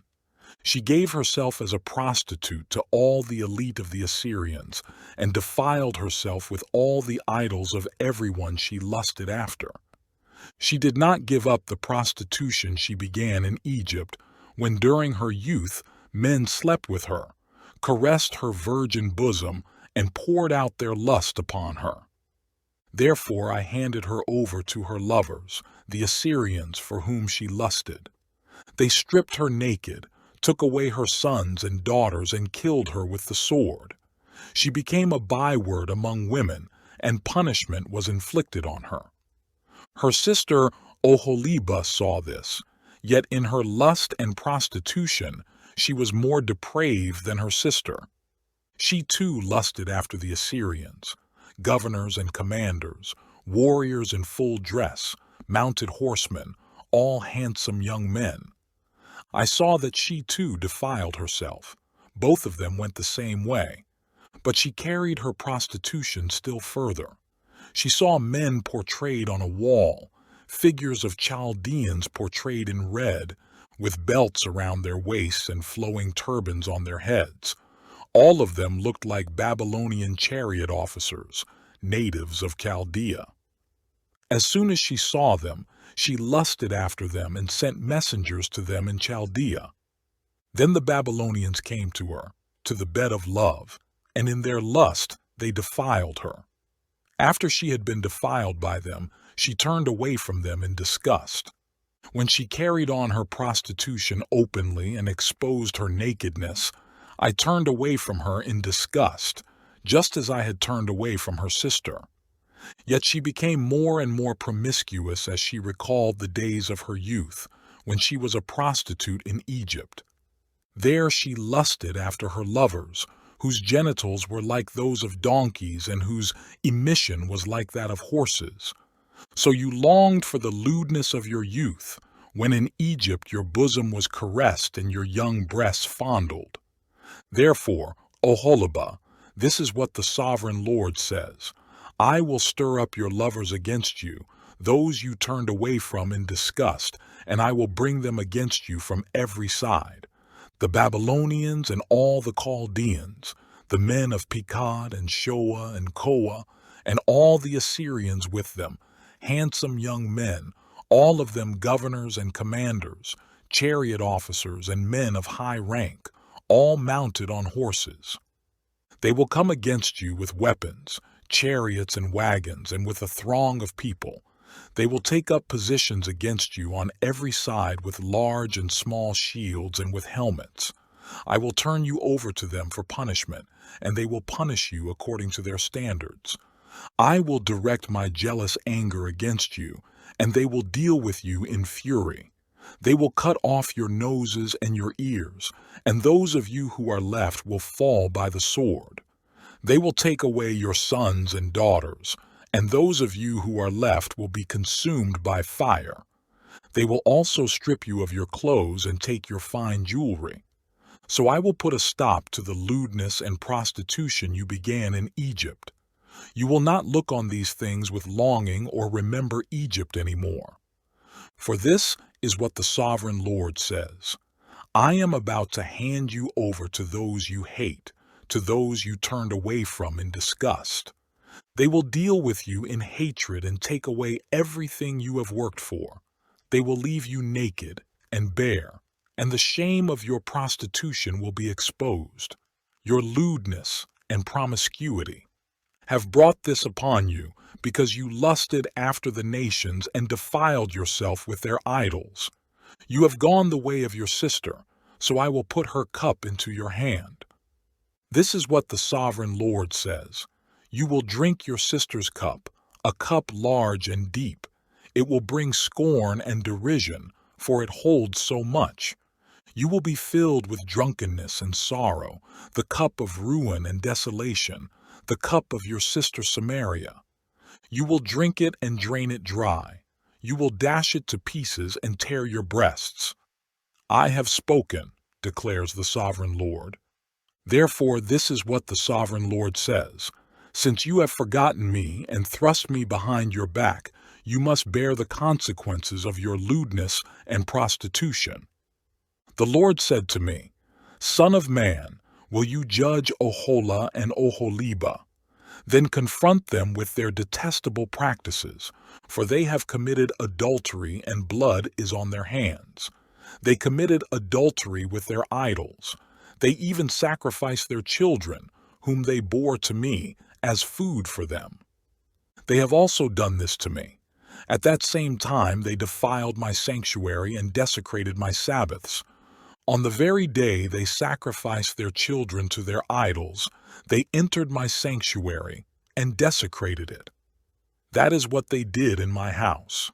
They even sent messengers for men who came from far away, and when they arrived, you bathed yourself for them, painted your eyes, and put on your jewelry. You sat on an elegant couch, with a table spread before it on which you had placed the incense and oil that belonged to me. The noise of a carefree crowd was around her. Sabeans were brought from the desert along with men from the rabble, and they put bracelets on the arms of the woman and her sister, and beautiful crowns on their heads. Then I said about the one worn out by adultery, Now let them use her as a prostitute, for that is all she is. And they slept with her. As men sleep with a prostitute, so they slept with those lewd women, Oholah and Oholibah. But righteous men will sentence them to the punishment of women who commit adultery and shed blood, because they are adulterous, and blood is on their hands. This is what the sovereign Lord says. Bring a mob against them and give them over to terror and plunder. The mob will stone them and cut them down with their swords. 9. They will kill Thistan islands that have not heard of my fame or seen my glory. They will proclaim my glory among the nations. In the 9th year, in the 10th month, on the 10th day, the word of the Lord came to me. Son of man, record this date, this very date, because the king of Babylon has laid siege to Jerusalem this very day. Tell this rebellious house a parable and say to them, This is what the sovereign Lord says. Put on the cooking pot, put it on and pour water into it. Put into it the pieces of meat, all the choice pieces, the leg and the shoulder. Fill it with the best of these bones.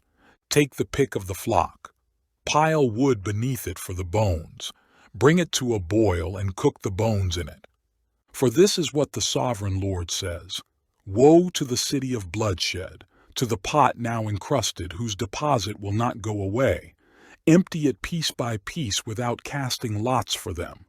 For the blood she shed is in her midst. She poured it on the bare rock.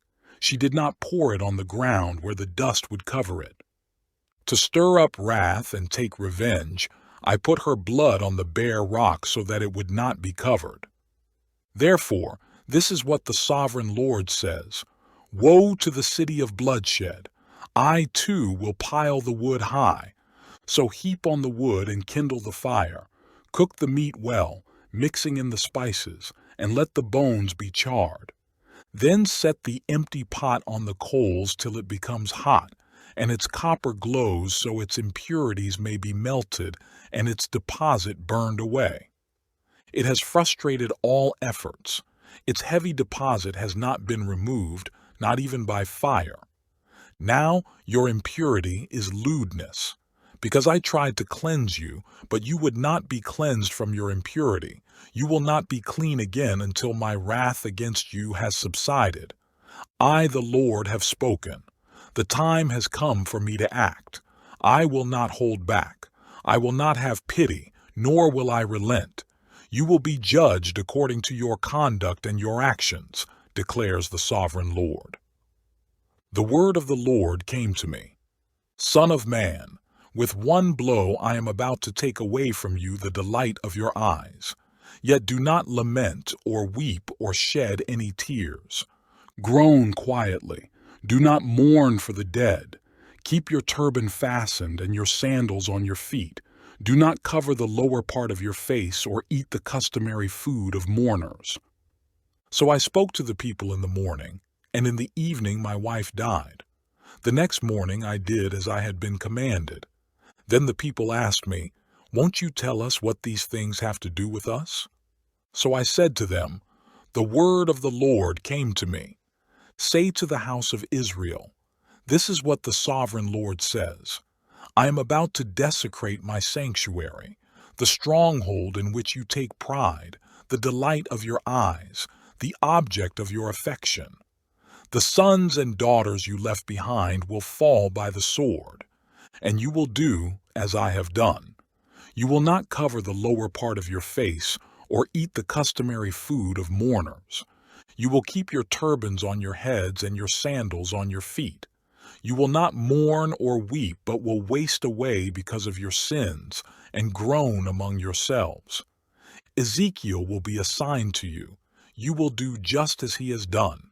When this happens, you will know that I am the sovereign Lord. And you, son of man, on the day I take away their stronghold, their joy and glory, the delight of their eyes, their heart's desire, and their sons and daughters as well. On that day, a fugitive will come to tell you the news. At that time your mouth will be opened. You will speak with him and will no longer be silent. So you will be assigned to them, and they will know that I am the Lord. The word of the Lord came to me. Son of man, set your face against the Ammonites and prophesy against them. Say to them, hear the word of the sovereign Lord. This is what the sovereign Lord says. Because you said, Aha, over my sanctuary when it was desecrated, and over the land of Israel when it was laid waste, and over the people of Judah when they went into exile. Therefore I am going to give you to the people of the east as a possession. They will set up their camps and pitch their tents among you. They will eat your fruit and drink your milk. I will turn Rabbah into a pasture for camels and Ammon into a resting place for sheep. Then you will know that I am the Lord. For this is what the sovereign Lord says, because you have clapped your hands and stamped your feet, rejoicing with all the malice of your heart against the land of Israel. Therefore I will stretch out my hand against you and give you as plunder to the nations. I will cut you off from the nations and exterminate you from the countries. I will destroy you, and you will know that I am the Lord. This is what the sovereign Lord says, because Moab and Seir said, Look, the house of Judah has become like all the other nations. Therefore I will expose the flank of Moab, beginning at its frontier towns, Beth-Jeshemoth, Baal-Meon, and Kiriataim, the glory of that land. I will give Moab along with the Ammonites to the people of the east as a possession, so that the Ammonites will not be remembered among the nations, and I will inflict punishment on Moab. Then they will know that I am the Lord. This is what the sovereign Lord says. Because Edom took revenge on the house of Judah and became very guilty by doing so, therefore this is what the sovereign Lord says. I will stretch out my hand against Edom and kill its men and their animals. I will lay it waste, and from Teman to Dedan they will fall by the sword. I will take vengeance on Edom by the hand of my people Israel, and they will deal with Edom in accordance with my anger and my wrath. They will know my vengeance, declares the sovereign Lord. This is what the sovereign Lord says. Because the Philistines acted in vengeance and took revenge with malice in their hearts, and with ancient hostility sought to destroy Judah, therefore, this is what the sovereign Lord says. I am about to stretch out my hand against the Philistines, and I will cut off the Kerethites and destroy those remaining along the coast. I will carry out great vengeance on them and punish them in my wrath.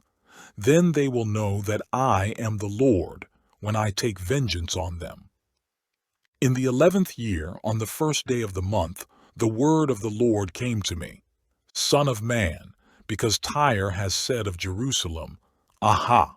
The gate to the nations is broken, and its doors have swung open to me. Now that she lies in ruins, I will prosper. Therefore, this is what the sovereign Lord says. I am against you, O Tyre, and I will bring many nations against you, like the sea casting up its waves. They will destroy the walls of Tyre and pull down her towers. I will scrape away her rubble and make her a bare rock. Out in the sea she will become a place to spread fish nets, for I have spoken, declares the sovereign Lord. She will become plunder for the nations, and her settlements on the mainland will be ravaged by the sword. Then they will know that I am the Lord. For this is what the sovereign Lord says. From the north I am going to bring against Tyre Nebuchadnezzar, king of Babylon, king of kings, with horses and chariots, with horsemen and a great army. He will ravage your settlements on the mainland with the sword. He will set up siege works against you, build a ramp up to your walls and raise his shields against you. He will direct the blows of his battering rams against your walls and demolish your towers with his weapons. His horses will be so many that they will cover you with dust. Your walls will tremble at the noise of the war horses, wagons and chariots when he enters your gates, as men enter a city whose walls have been broken through. The hooves of his horses will trample all your streets. He will kill your people with the sword, and your strong pillars will fall to the ground. They will plunder your wealth and loot your merchandise. They will break down your walls and demolish your fine houses and throw your stones, timber, and rubble into the sea. I will put an end to your noisy songs, and the music of your harps will be heard no more. I will make you a bare rock, and you will become a place to spread fish nets. You will never be rebuilt, for I, the Lord, have spoken, declares the sovereign Lord. This is what the sovereign Lord says to Tyre. Will not the coastlands tremble at the sound of your fall, when the wounded groan and the slaughter takes place in you? Then all the princes of the coast will step down from their thrones and lay aside their robes and take off their embroidered garments. Clothed with terror, they will sit on the ground, trembling every moment, appalled at you. Then they will take up a lament concerning you and say to you, How you are destroyed, O city of renown, peopled by men of the sea. You were a power on the seas, you and your citizens. You put your terror on all who lived there. Now the coastlands tremble on the day of your fall. The islands in the sea are terrified at your collapse.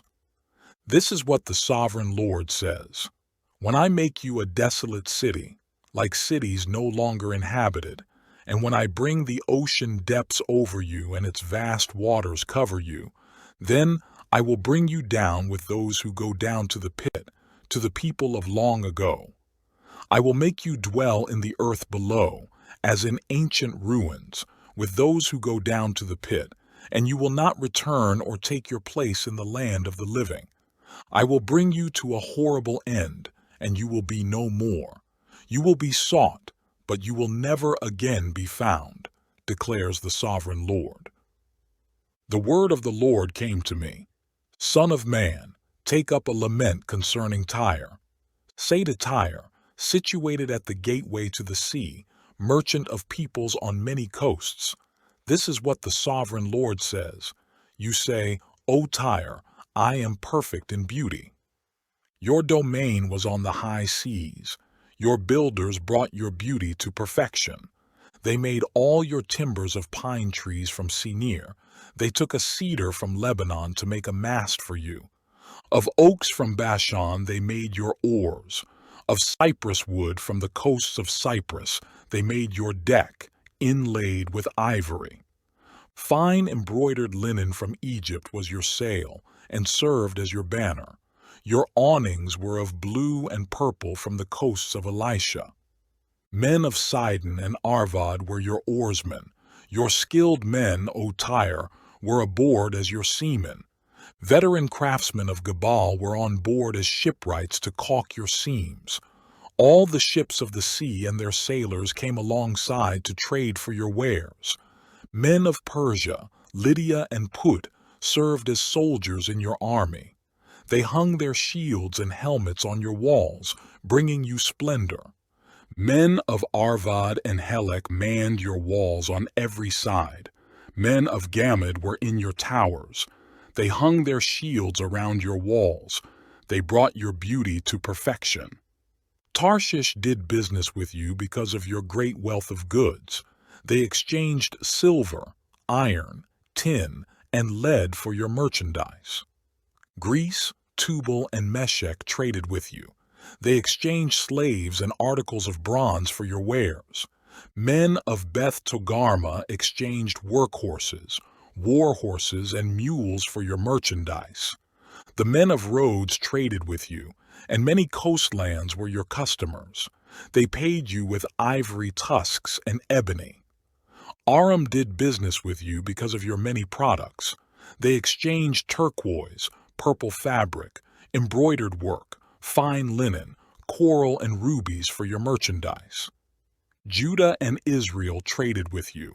They exchanged wheat from Minnith and confections, honey, oil, and balm for your wares. Damascus, because of your many products and great wealth of goods, did business with you in wine from Helbon and wool from Zahar. Danites and Greeks from Uzal bought your merchandise. They exchanged wrought iron, cassia, and calamus for your wares. Dedan traded in saddle blankets with you. Arabia and all the princes of Kedar were your customers. They did business with you in lambs, rams, and goats. The merchants of Sheba and Ramah traded with you. For your merchandise, they exchanged the finest of all kinds of spices and precious stones, and gold. Haran, Cana, and Eden, and merchants of Sheba, Asher, and Kilmad traded with you. In your marketplace they traded with you beautiful garments, blue fabric, embroidered work, and multicolored rugs with cords twisted and tightly knotted. The ships of Tarshish serve as carriers for your wares. You are filled with heavy cargo in the heart of the sea. Your oarsmen take you out to the high seas, but the east wind will break you to pieces in the heart of the sea.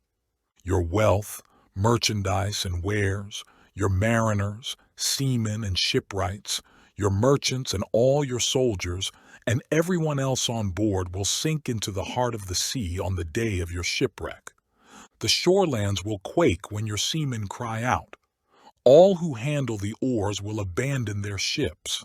The mariners and all the seamen will stand on the shore. They will raise their voice and cry bitterly over you. They will sprinkle dust on their heads and roll in ashes. They will shave their heads because of you and will put on sackcloth. They will weep over you with anguish of soul and with bitter mourning. As they wail and mourn over you, they will take up a lament concerning you.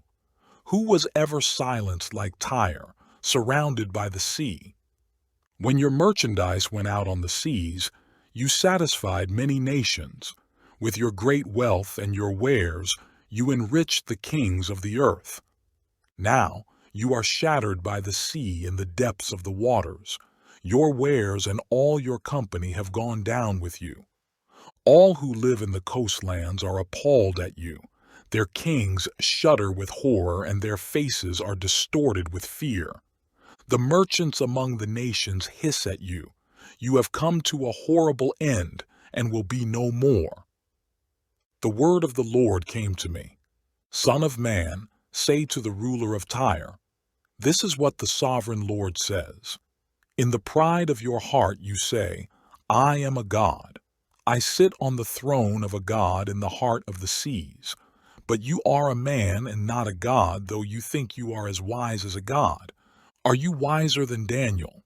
Is no secret hidden from you? By your wisdom and understanding you have gained wealth for yourself and amassed gold and silver in your treasuries. By your great skill in trading, you have increased your wealth, and because of your wealth, your heart has grown proud. Therefore, this is what the sovereign Lord says. Because you think you are wise as a god, I am going to bring foreigners against you, the most ruthless of nations. They will draw their swords against your beauty and wisdom and pierce your shining splendor. They will bring you down to the pit, and you will die a violent death in the heart of the seas. Will you then say, I am a god in the presence of those who kill you? You will be but a man, not a god, in the hands of those who slay you. You will die the death of the uncircumcised at the hands of foreigners. I have spoken, declares the sovereign Lord. The word of the Lord came to me. Son of man, take up a lament concerning the king of Tyre and say to him, This is what the sovereign Lord says. You were the model of perfection, full of wisdom and perfect in beauty. You were in Eden, the garden of God. Every precious stone adorned you: ruby, topaz and emerald, chrysolite, onyx and jasper, sapphire, turquoise and beryl. Your settings and mountings were made of gold. On the day you were created, they were prepared. You were anointed as a guardian cherub, for so I ordained you. You were on the holy mount of God. You walked among the fiery stones. You were blameless in your ways from the day you were created till wickedness was found in you. Through your widespread trade you were filled with violence, and you sinned. So I drove you in disgrace from the mount of God, and I expelled you, O guardian cherub, from among the fiery stones. Your heart became proud on account of your beauty, and you corrupted your wisdom because of your splendor. So I threw you to the earth. I made a spectacle of you before kings. By your many sins and dishonest trade you have desecrated your sanctuaries. So I made a fire come out from you, and it consumed you, and I reduced you to ashes on the ground in the sight of all who were watching. All the nations who knew you are appalled at you. You have come to a horrible end and will be no more. The word of the Lord came to me. Son of man, set your face against Sidon, prophesy against her, and say, This is what the sovereign Lord says. I am against you, O Sidon, and I will gain glory within you. They will know that I am the Lord when I inflict punishment on her and show myself holy within her. I will send a plague upon her and make blood flow in her streets. The slain will fall within her, with the sword against her on every side. Then they will know that I am the Lord. No longer will the people of Israel have malicious neighbors who are painful briars and sharp thorns. Then they will know that I am the sovereign Lord. This is what the sovereign Lord says. When I gather the people of Israel from the nations where they have been scattered, I will show myself holy among them in the sight of the nations. Then they will live in their own land which I gave to my servant Jacob. They will live there in safety, and will build houses and plant vineyards. They will live in safety when I inflict punishment on all their neighbors who malign them. Then they will know that I am the Lord their God. In the 10th year, in the 10th month on the 12th day, the word of the Lord came to me. Son of man, set your face against Pharaoh king of Egypt and prophesy against him and against all Egypt. Speak to him and say, This is what the sovereign Lord says. I am against you, Pharaoh king of Egypt, you great monster lying among your streams. You say, The Nile is mine. I made it for myself. But I will put hooks in your jaws and make the fish of your streams stick to your scales. I will pull you out from among your streams, with all the fish sticking to your scales. I will leave you in the desert, you and all the fish of your streams. You will fall on the open field and not be gathered or picked up. I will give you as food to the beasts of the artle and the birds of the air. Then all who live in Egypt will know that I am the Lord. You have been a staff of reed for the house of Israel. When they grasped you with their hands, you splintered and you tore open their shoulders. When they leaned on you, you broke, and their backs were wrenched. Therefore, this is what the sovereign Lord says. I will bring a sword against you and kill your men and their animals. Egypt will become a desolate wasteland. Then they will know that I am the Lord. Because you said, "The Nile is mine. I made it." Therefore I am against you and against your streams, and I will make the land of Egypt a ruin and a desolate waste from Migdol to Aswan, as far as the border of Cush. No foot of man or animal will pass through it. No one will live there for 40 years. I will make the land of Egypt desolate among devastated lands, and her cities will lie desolate 40 years among ruined cities. And I will disperse the Egyptians among the nations and scatter them through the countries. Yet this is what the sovereign Lord says. At the end of 40 years I will gather the Egyptians from the nations where they were scattered. I will bring them back from captivity and return them to Upper Egypt, the land of their ancestry. There they will be a lowly kingdom. It will be the lowliest of kingdoms and will never again exalt itself above the other nations. I will make it so weak that it will never again rule over the nations. Egypt will no longer be a source of confidence for the people of Israel, but will be a reminder of their sin in turning to her for help.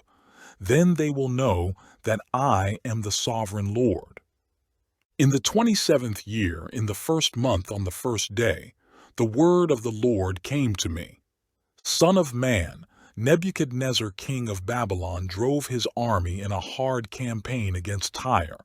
Every head was rubbed bare and every shoulder made raw.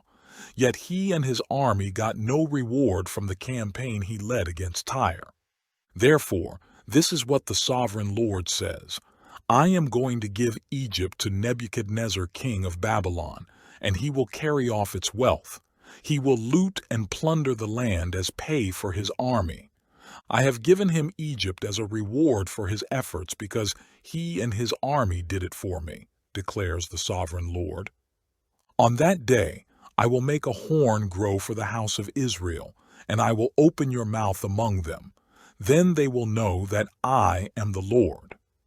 The word of the Lord came to me. Son of man, prophesy and say, this is what the sovereign Lord says. Wail and say, alas for that day. For the day is near, the day of the Lord is near, a day of clouds, a time of doom for the nations. A sword will come against Egypt, and anguish will come upon Cush. When the slain fall in Egypt, her wealth will be carried away and her foundations torn down. Cush and Put, Lydia and all Arabia, Libya and the people of the covenant land will fall by the sword along with Egypt. This is what the Lord says.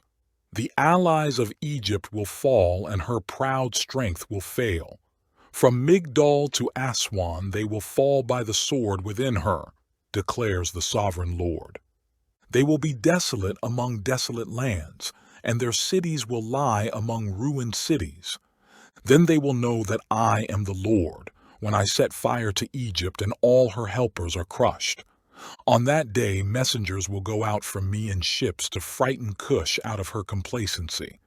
Anguish will take hold of them on the day of Egypt's doom, for it is sure to come. This is what the sovereign Lord says.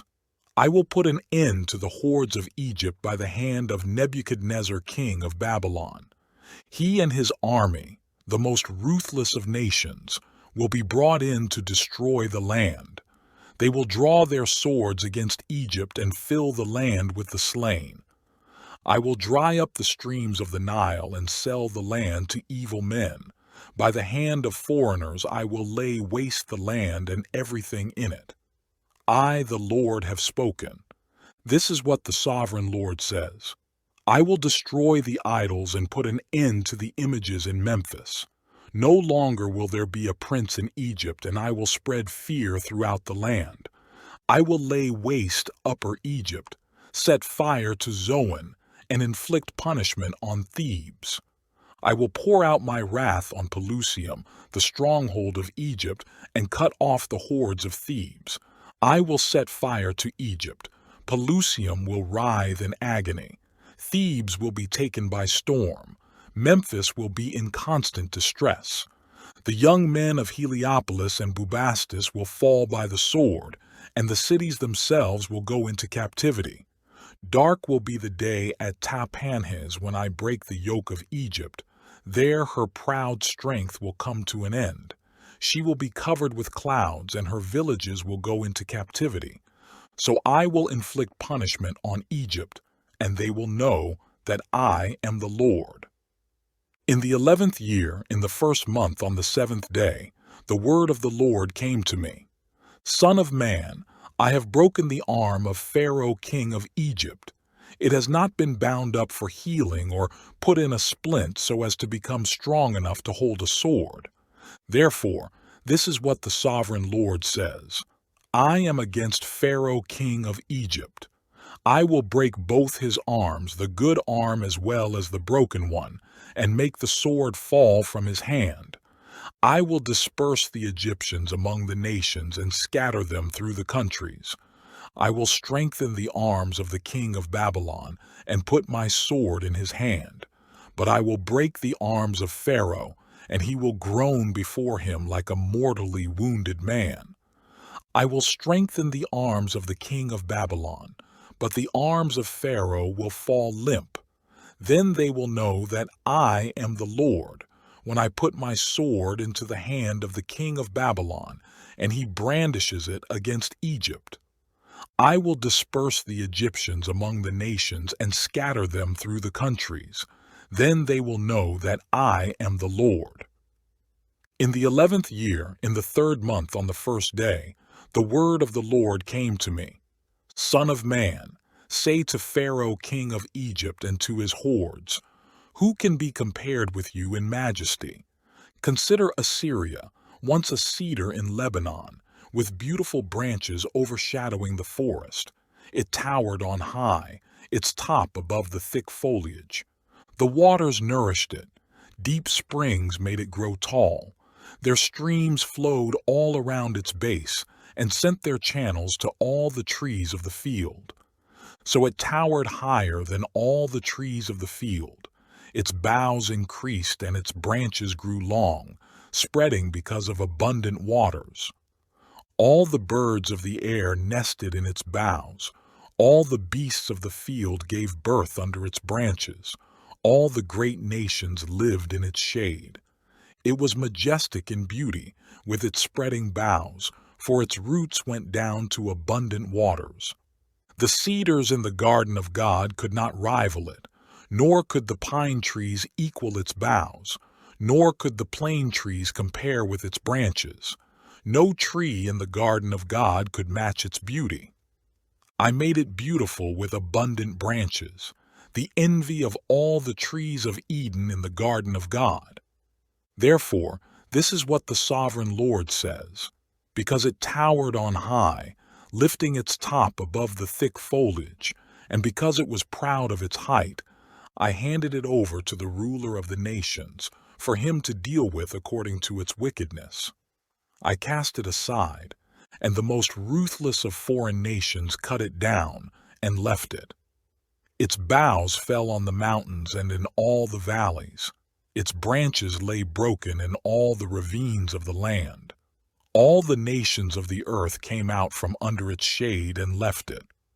All the birds of the air settled on the fallen tree, and all the beasts of the field were among its branches. Therefore, no other trees by the waters are ever to tower proudly on high, lifting their tops above the thick foliage. No other trees so well watered are ever to reach such a height. They are all destined for death, for the earth below, among mortal men, with those who go down to the pit. This is what the sovereign Lord says. On the day it was brought down to the grave, I covered the deep springs with mourning for it. I held back its streams, and its abundant waters were restrained. Because of it, I clothed Lebanon with gloom, and all the trees of the field withered away. I made the nations tremble at the sound of its fall when I brought it down to the grave with those who go down to the pit. Then all the trees of Eden, the choicest and best of Lebanon, all the trees that were well watered were consoled in the earth below. Those who lived in its shade, its allies among the nations, had also gone down to the grave with it, joining those killed by the sword. Which of the trees of Eden can be compared with you in splendor and majesty? Yet you too will be brought down with the trees of Eden to the earth below.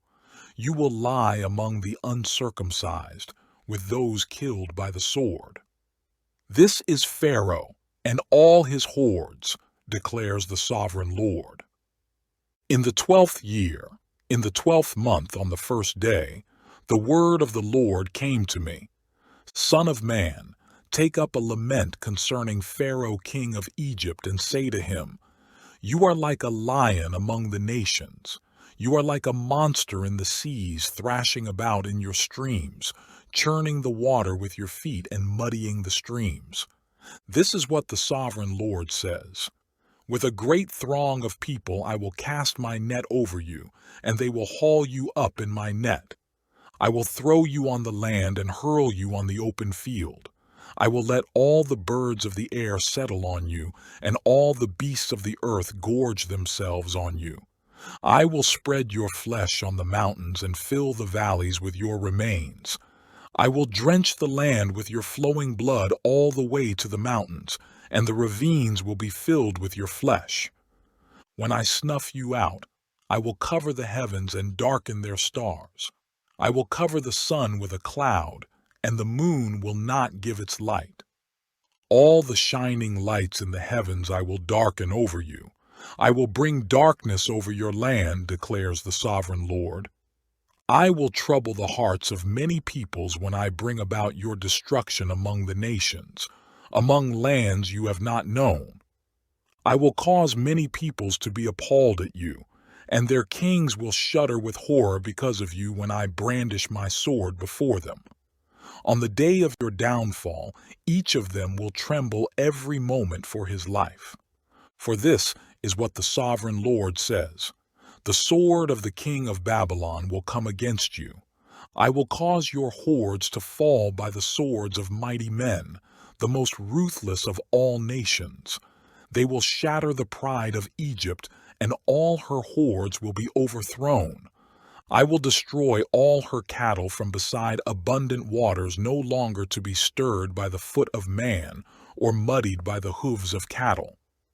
Then I will let her waters settle and make her streams flow like oil, declares the sovereign Lord.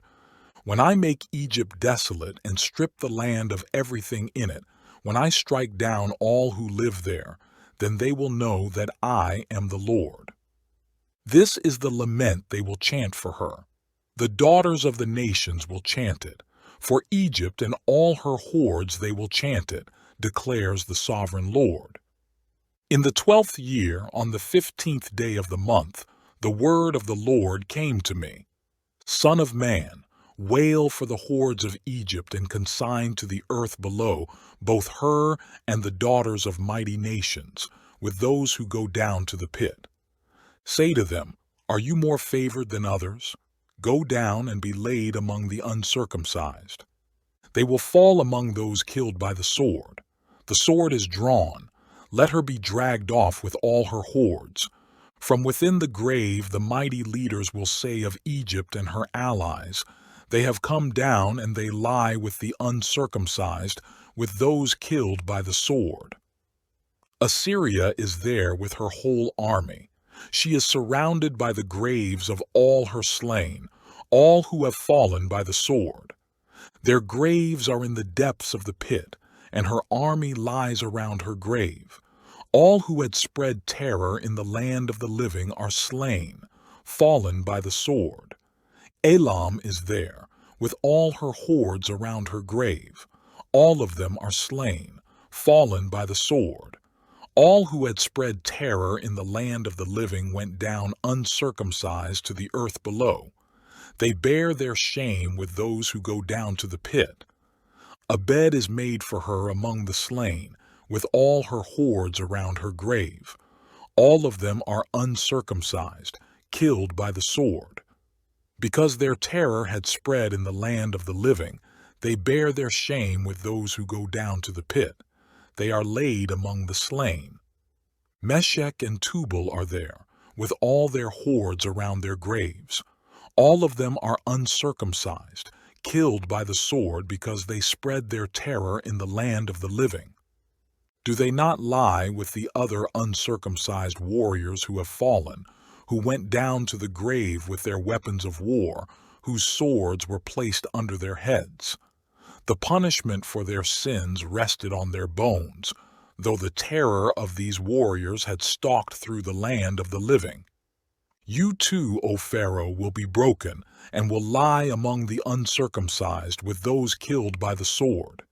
Edom is there, her kings and all her princes. Despite their power, they are laid with those killed by the sword. They lie with the uncircumcised, with those who go down to the pit.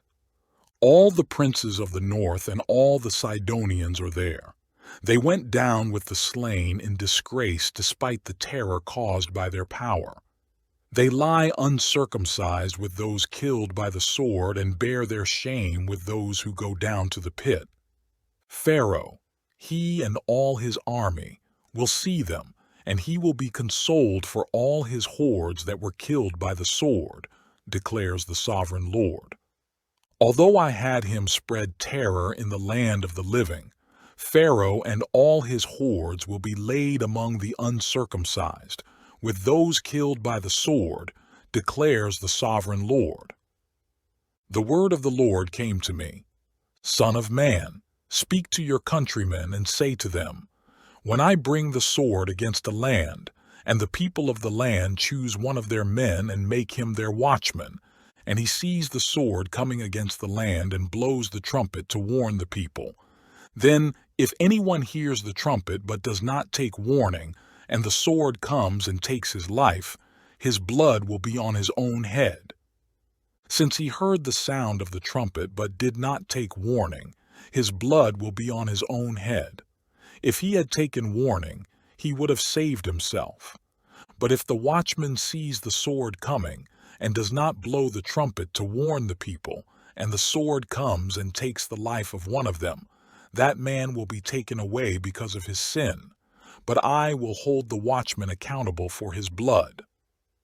Son of man, I have made you a watchman for the house of Israel, so hear the word I speak and give them warning from me. When I say to the wicked, O wicked man, you will surely die, and you do not speak out to dissuade him from his ways, that wicked man will die for his sin, and I will hold you accountable for his blood. But if you do warn the wicked man to turn from his ways, and he does not do so, he will die for his sin, but you will have saved yourself. Son of man, say to the house of Israel, this is what you are saying, our offenses and sins weigh us down, and we are wasting away because of them. How then can we live? Say to them, as surely as I live, declares the sovereign Lord, I take no pleasure in the death of the wicked, but rather that they turn from their ways and live. Turn from your evil ways. Why will you die, O house of Israel? Therefore, Son of man, say to your countrymen, the righteousness of the righteous man will not save him when he disobeys, and the wickedness of the wicked man will not cause him to fall when he turns from it. The righteous man, if he sins, will not be allowed to live because of his former righteousness. If I tell the righteous man that he will surely live, but then he trusts in his righteousness and does evil, none of the righteous things he has done will be remembered. He will die for the evil he has done. And if I say to the wicked man, you will surely die, but he then turns away from his sin and does what is just and right. If he gives back what he took in pledge for a loan, returns what he has stolen, follows the decrees that give life, and does no evil, he will surely live. He will not die. None of the sins he has committed will be remembered against him. He has done what is just and right. He will surely live. Yet your countrymen say, "The way of the Lord is not just," but it is their way that is not just. If a righteous man turns from his righteousness and does evil, he will die for it. And if a wicked man turns away from his wickedness and does what is just and right, he will live by doing so. Yet, O house of Israel, you say, "The way of the Lord is not just." But I will judge each of you according to his own ways. In the 12th year of our exile, in the 10th month on the 5th day, a man who had escaped from Jerusalem came to me and said, "The city has fallen." Now, the evening before the man arrived, the hand of the Lord was upon me, and he opened my mouth before the man came to me in the morning. So my mouth was opened, and I was no longer silent. Then the word of the Lord came to me. "Son of man, the people living in those ruins in the land of Israel are saying, 'Abraham was only one man, yet he possessed the land. But we are many. Surely the land has been given to us as our possession.' Therefore say to them, 'This is what the sovereign Lord says. Since you eat meat with the blood still in it and look to your idols and shed blood, should you then possess the land? You rely on your sword, you do detestable things, and each of you defiles his neighbor's wife. Should you then possess the land? Say this to them. This is what the sovereign Lord says. As surely as I live, those who are left in the ruins will fall by the sword. Those out in the country I will give to the wild animals to be devoured, and those in strongholds and caves will die of a plague. I will make the land a desolate waste, and her proud strength will come to an end, and the mountains of Israel will become desolate so that no one will cross them. Then they will know that I am the Lord, when I have made the land a desolate waste because of all the detestable things they have done. As for you, son of man, your countrymen are talking together about you by the walls and at the doors of the houses, saying to each other, 'Come and hear the message that has come from the Lord.' My people come to you, as they usually do, and sit before you to listen to your words, but they do not put them into practice. With their mouths they express devotion, but their hearts are greedy for unjust gain. Indeed, to them you are nothing more than one who sings love songs with a beautiful voice and plays an instrument well, for they hear your words but do not put them into practice. When all this comes true, and it surely will, then they will know that a prophet has been among them. The word of the Lord came to me. Son of man, prophesy against the shepherds of Israel. Prophesy and say to them, 'This is what the sovereign Lord says. Woe to the shepherds of Israel who only take care of themselves. Should not shepherds take care of the flock? You eat the curds, clothe yourselves with the wool and slaughter the choice animals, but you do not take care of the flock. You have not strengthened the weak or healed the sick or bound up the injured. You have not brought back the strays or searched for the lost. You have ruled them harshly and brutally. So they were scattered because there was no shepherd, and when they were scattered they became food for all the wild animals. My sheep wandered over all the mountains and on every high hill. They were scattered over the whole earth, and no one searched or looked for them. Therefore, you shepherds, hear the word of the Lord. As surely as I live, declares the sovereign Lord, because my flock lacks a shepherd, and so has been plundered and has become food for all the wild animals, and because my shepherds did not search for my flock, but cared for themselves rather than for my flock. Therefore, O shepherds, hear the word of the Lord. This is what the sovereign Lord says. I am against the shepherds and will hold them accountable for my flock. I will remove them from tending the flock so that the shepherds can no longer feed themselves. I will rescue my flock from their mouths, and it will no longer be food for them. For this is what the sovereign Lord says: I myself will search for my sheep and look after them. As a shepherd looks after his scattered flock when he is with them, so will I look after my sheep. I will rescue them from all the places where they were scattered on a day of clouds and darkness. I will bring them out from the nations and gather them from the countries, and I will bring them into their own land. I will pasture them on the mountains of Israel, in the ravines and in all the settlements in the land. I will tend them in a good pasture, and the mountain heights of Israel will be their grazing land. There they will lie down in good grazing land, and there they will feed in a rich pasture on the mountains of Israel. I myself will tend my sheep and have them lie down, declares the sovereign Lord. I will search for the lost and bring back the strays. I will bind up the injured and strengthen the weak, but the sleek and the strong I will destroy. I will shepherd the flock with justice. As for you, my flock, this is what the sovereign Lord says: I will judge between one sheep and another, and between rams and goats. Is it not enough for you to feed on the good pasture? Must you also trample the rest of your pasture with your feet? Is it not enough for you to drink clear water? Must you also muddy the rest with your feet? Must my flock feed on what you have trampled and drink what you have muddied with your feet? Therefore, this is what the sovereign Lord says to them: See, I myself will judge between the fat sheep and the lean sheep. Because you shove with flank and shoulder, butting all the weak sheep with your horns until you have driven them away, I will save my flock, and they will no longer be plundered.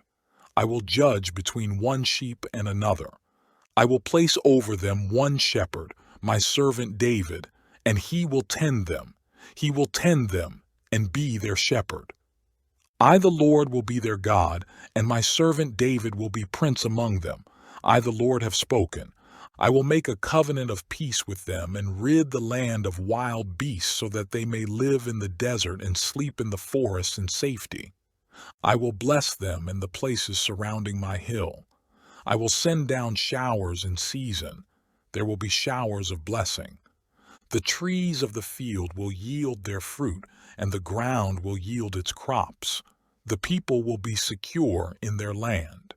They will know that I am the Lord, when I break the bars of their yoke and rescue them from the hands of those who enslave them. They will no longer be plundered by the nations, nor will wild animals devour them. They will live in safety, and no one will make them afraid. I will provide for them a land renowned for its crops, and they will no longer be victims of famine in the land or bear the scorn of the nations. Then they will know that I, the Lord their God, am with them, and that they, the house of Israel, are my people, declares the sovereign Lord. You, my sheep, the sheep of my pasture, are people, and I am your God, declares the sovereign Lord.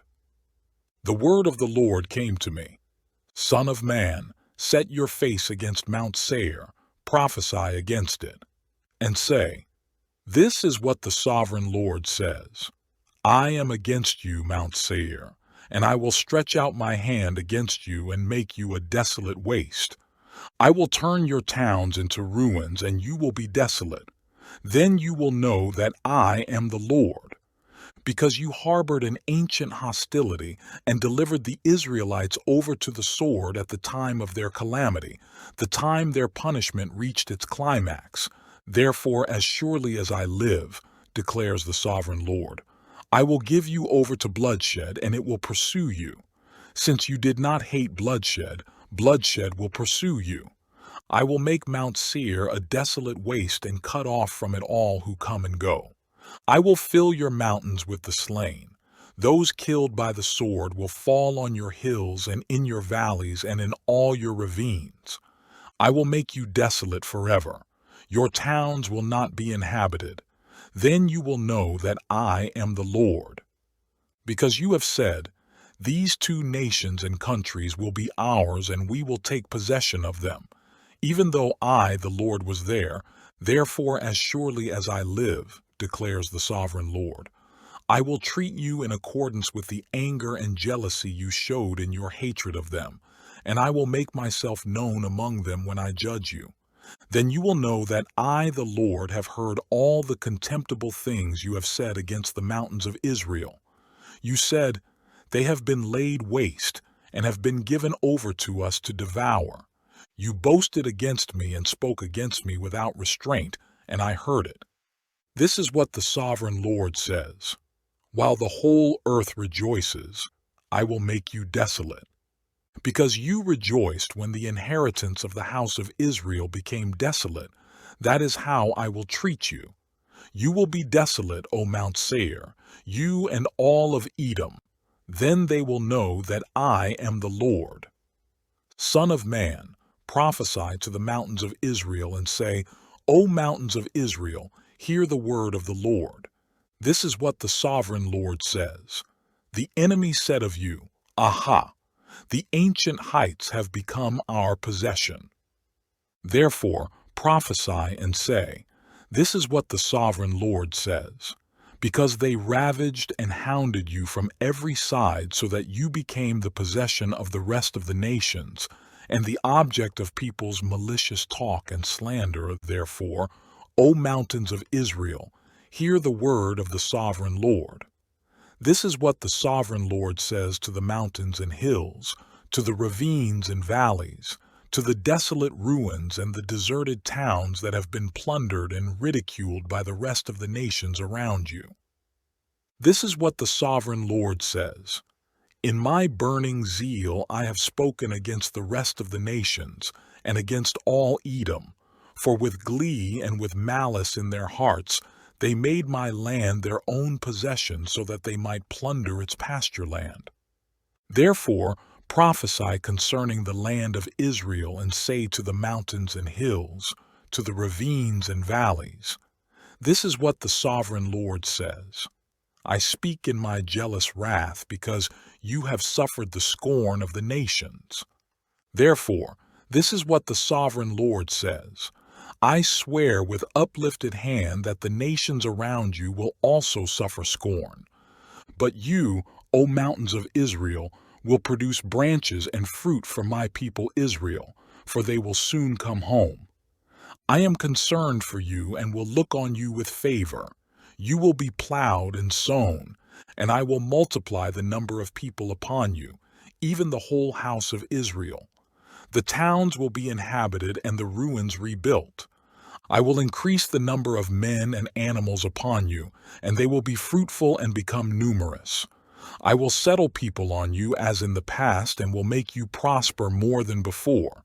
Then you will know that I am the Lord. I will cause people, my people Israel, to walk upon you. They will possess you, and you will be their inheritance. You will never again deprive them of their children. This is what the sovereign Lord says. Because people say to you, You devour men and deprive your nation of its children. Therefore, you will no longer devour men or make your nation childless, declares the sovereign Lord. No longer will I make you hear the taunts of the nations, and no longer will you suffer the scorn of the peoples or cause your nation to fall, declares the sovereign Lord. Again, the word of the Lord came to me. Son of man, when the people of Israel were living in their own land, they defiled it by their conduct and their actions.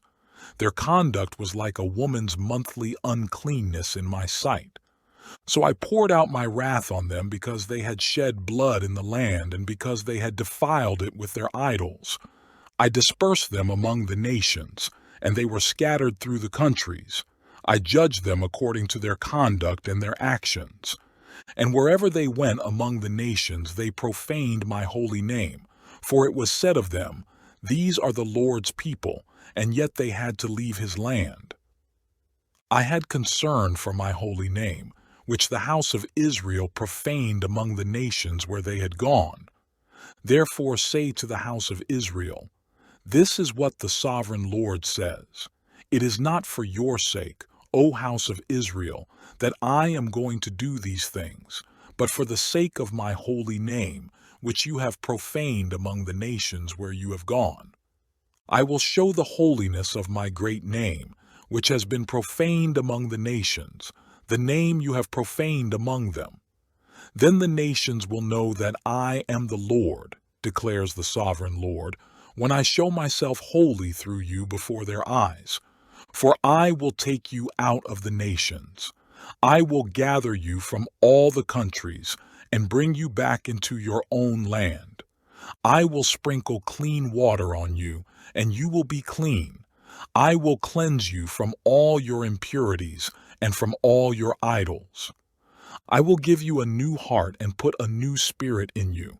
I will remove from you your heart of stone and give you a heart of flesh. And I will put my spirit in you and move you to follow my decrees and be careful to keep my laws. You will live in the land I gave your forefathers. You will be my people, and I will be your God. I will save you from all your uncleanness. I will call for the grain and make it plentiful, and will not bring famine upon you. I will increase the fruit of the trees and the crops of the field, so that you will no longer suffer disgrace among the nations because of famine. Then you will remember your evil ways and wicked deeds, and you will loathe yourselves for your sins and detestable practices. I want you to know that I am not doing this for your sake, declares the sovereign Lord. Be ashamed and disgraced for your conduct, O house of Israel. This is what the sovereign Lord says. On the day I cleanse you from all your sins, I will resettle your towns, and the ruins will be rebuilt. The desolate land will be cultivated instead of lying desolate in the sight of all who pass through it. They will say, "This land that was laid waste has become like the Garden of Eden. The cities that were lying in ruins, desolate and destroyed, are now fortified and inhabited." Then the nations around you that remain will know that I, the Lord, have rebuilt what was destroyed and have replanted what was desolate. I, the Lord, have spoken, and I will do it. This is what the sovereign Lord says. Once again I will yield to the plea of the house of Israel and do this for them. I will make their people as numerous as sheep, as numerous as the flocks for offerings at Jerusalem during her appointed feasts. So will the ruined cities be filled with flocks of people. Then they will know that I am the Lord. The hand of the Lord was upon me, and he brought me out by the Spirit of the Lord and set me in the middle of a valley. It was full of bones. He led me back and forth among them, and I saw a great many bones on the floor of the valley, bones that were very dry. He asked me, "Son of man, can these bones live?" I said, "O sovereign Lord, you alone know." Then he said to me, "Prophesy to these bones and say to them, 'Dry bones, hear the word of the Lord.' This is what the sovereign Lord says to these bones. I will make breath enter you, and you will come to life. I will attach tendons to you and make flesh come upon you and cover you with skin. I will put breath in you, and you will come to life. Then you will know that I am the Lord." So I prophesied as I was commanded, and as I was prophesying, there was a noise, a rattling sound, and the bones came together, bone to bone. I looked, and tendons and flesh appeared on them, and skin covered them, but there was no breath in them. Then he said to me, "Prophesy to the breath. Prophecy, Son of man, and say to it, 'This is what the sovereign Lord says. Come from the four winds, O breath, and breathe into these slain that they may live.' So I prophesied as he commanded me, and breath entered them. They came to life and stood up on their feet, a vast army. Then he said to me, 'Son of man, these bones are the whole house of Israel. They say, Our bones are dried up and our hope is gone. We are cut off. Therefore prophesy and say to them, This is what the sovereign Lord says. O my people, I am going to open your graves and bring you up from them. I will bring you back to the land of Israel. Then you, my people, will know that I am the Lord, when I open your graves and bring you up from them. I will put my spirit in you, and you will live, and I will settle you in your own land. Then you will know that I, the Lord, have spoken, and I have done it, declares the Lord. The word of the Lord came to me. Son of man, take a stick of wood and write on it, belonging to Judah and the Israelites associated with him. Then take another stick of wood and write on it, Ephraim's stick, belonging to Joseph and all the house of Israel associated with him.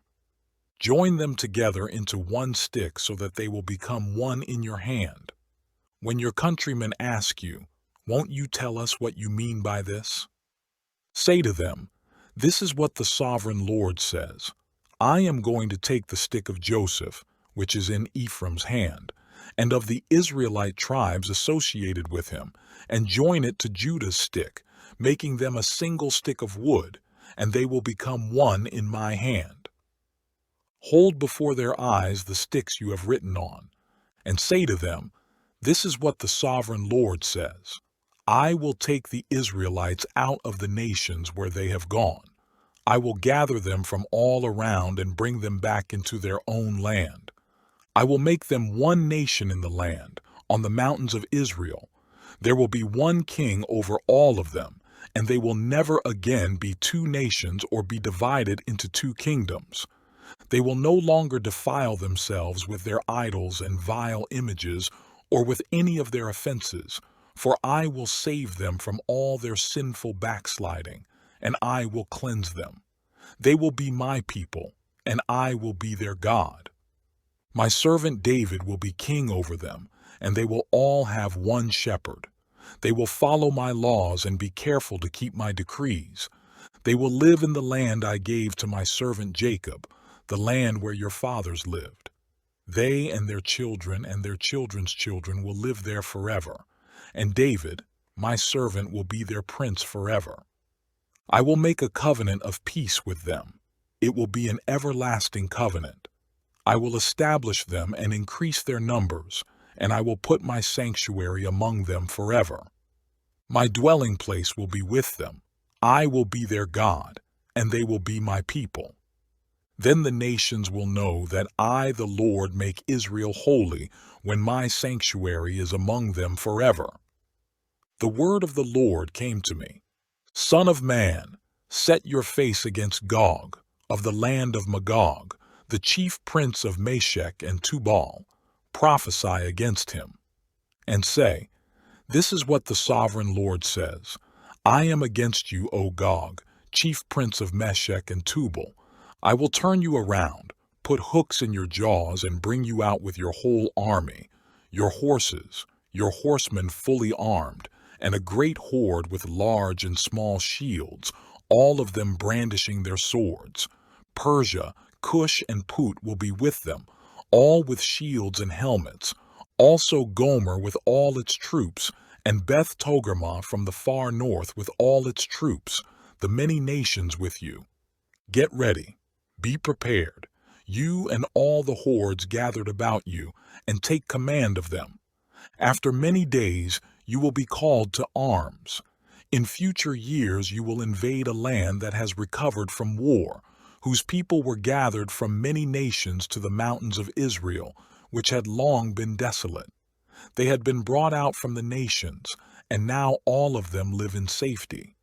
You and all your troops and the many nations with you will go up, advancing like a storm. You will be like a cloud covering the land. This is what the sovereign Lord says. On that day thoughts will come into your mind, and you will devise an evil scheme.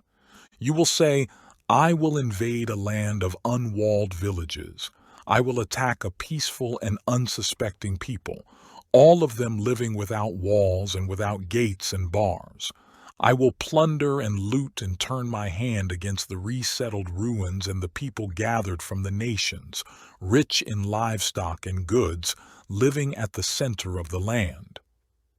Sheba and Dedan and the merchants of Tarshish and all her villages will say to you, have you come to plunder? Have you gathered your hordes to loot, to carry off silver and gold, to take away livestock and goods, and to seize much plunder. Therefore, Son of man, prophesy and say to Gog, this is what the sovereign Lord says. In that day when my people Israel are living in safety, will you not take notice of it? You will come from your place in the far north, you and many nations with you, all of them riding on horses, a great horde, a mighty army. You will advance against my people Israel like a cloud that covers the land. In days to come, O Gog, I will bring you against my land, so that the nations may know me when I show myself holy through you before their eyes. This is what the sovereign Lord says. Are you not the one I spoke of in former days by my servants, the prophets of Israel? At that time they prophesied for years that I would bring you against them. This is what will happen in that day. When Gog attacks the land of Israel, my hot anger will be aroused, declares the sovereign Lord. In my zeal and fiery wrath I declare that at that time there shall be a great earthquake in the land of Israel. The fish of the sea, the birds of the air, the beasts of the field, every creature that moves along the ground, and all the people on the face of the earth will tremble at my presence. The mountains will be overturned, the cliffs will crumble, and every wall will fall to the ground. I will summon a sword against Gog on all my mountains, declares the sovereign Lord. Every man's sword will be against his brother. I will execute judgment upon him with plague and bloodshed. I will pour down torrents of rain, hailstones, and burning sulfur on him, and on his troops, and on the many nations with him. And so I will show my greatness and my holiness, and I will make myself known in the sight of eony nations. Then they will know that I am the Lord. Son of man, prophesy against Gog and say, this is what the sovereign Lord says. I am against you, O Gog, chief prince of Meshech and Tubal. I will turn you around and drag you along. I will bring you from the far north and send you against the mountains of Israel. Then I will strike your bow from your left hand and make your arrows drop from your right hand. On the mountains of Israel you will fall, you and all your troops and the nations with you. I will give you as food to all kinds of carrion birds and to the wild animals. You will fall in the open field, for I have spoken, declares the sovereign Lord. I will send fire on Magog and on those who live in safety in the coastlands, and they will know that I am the Lord. I will make known my holy name among my people Israel.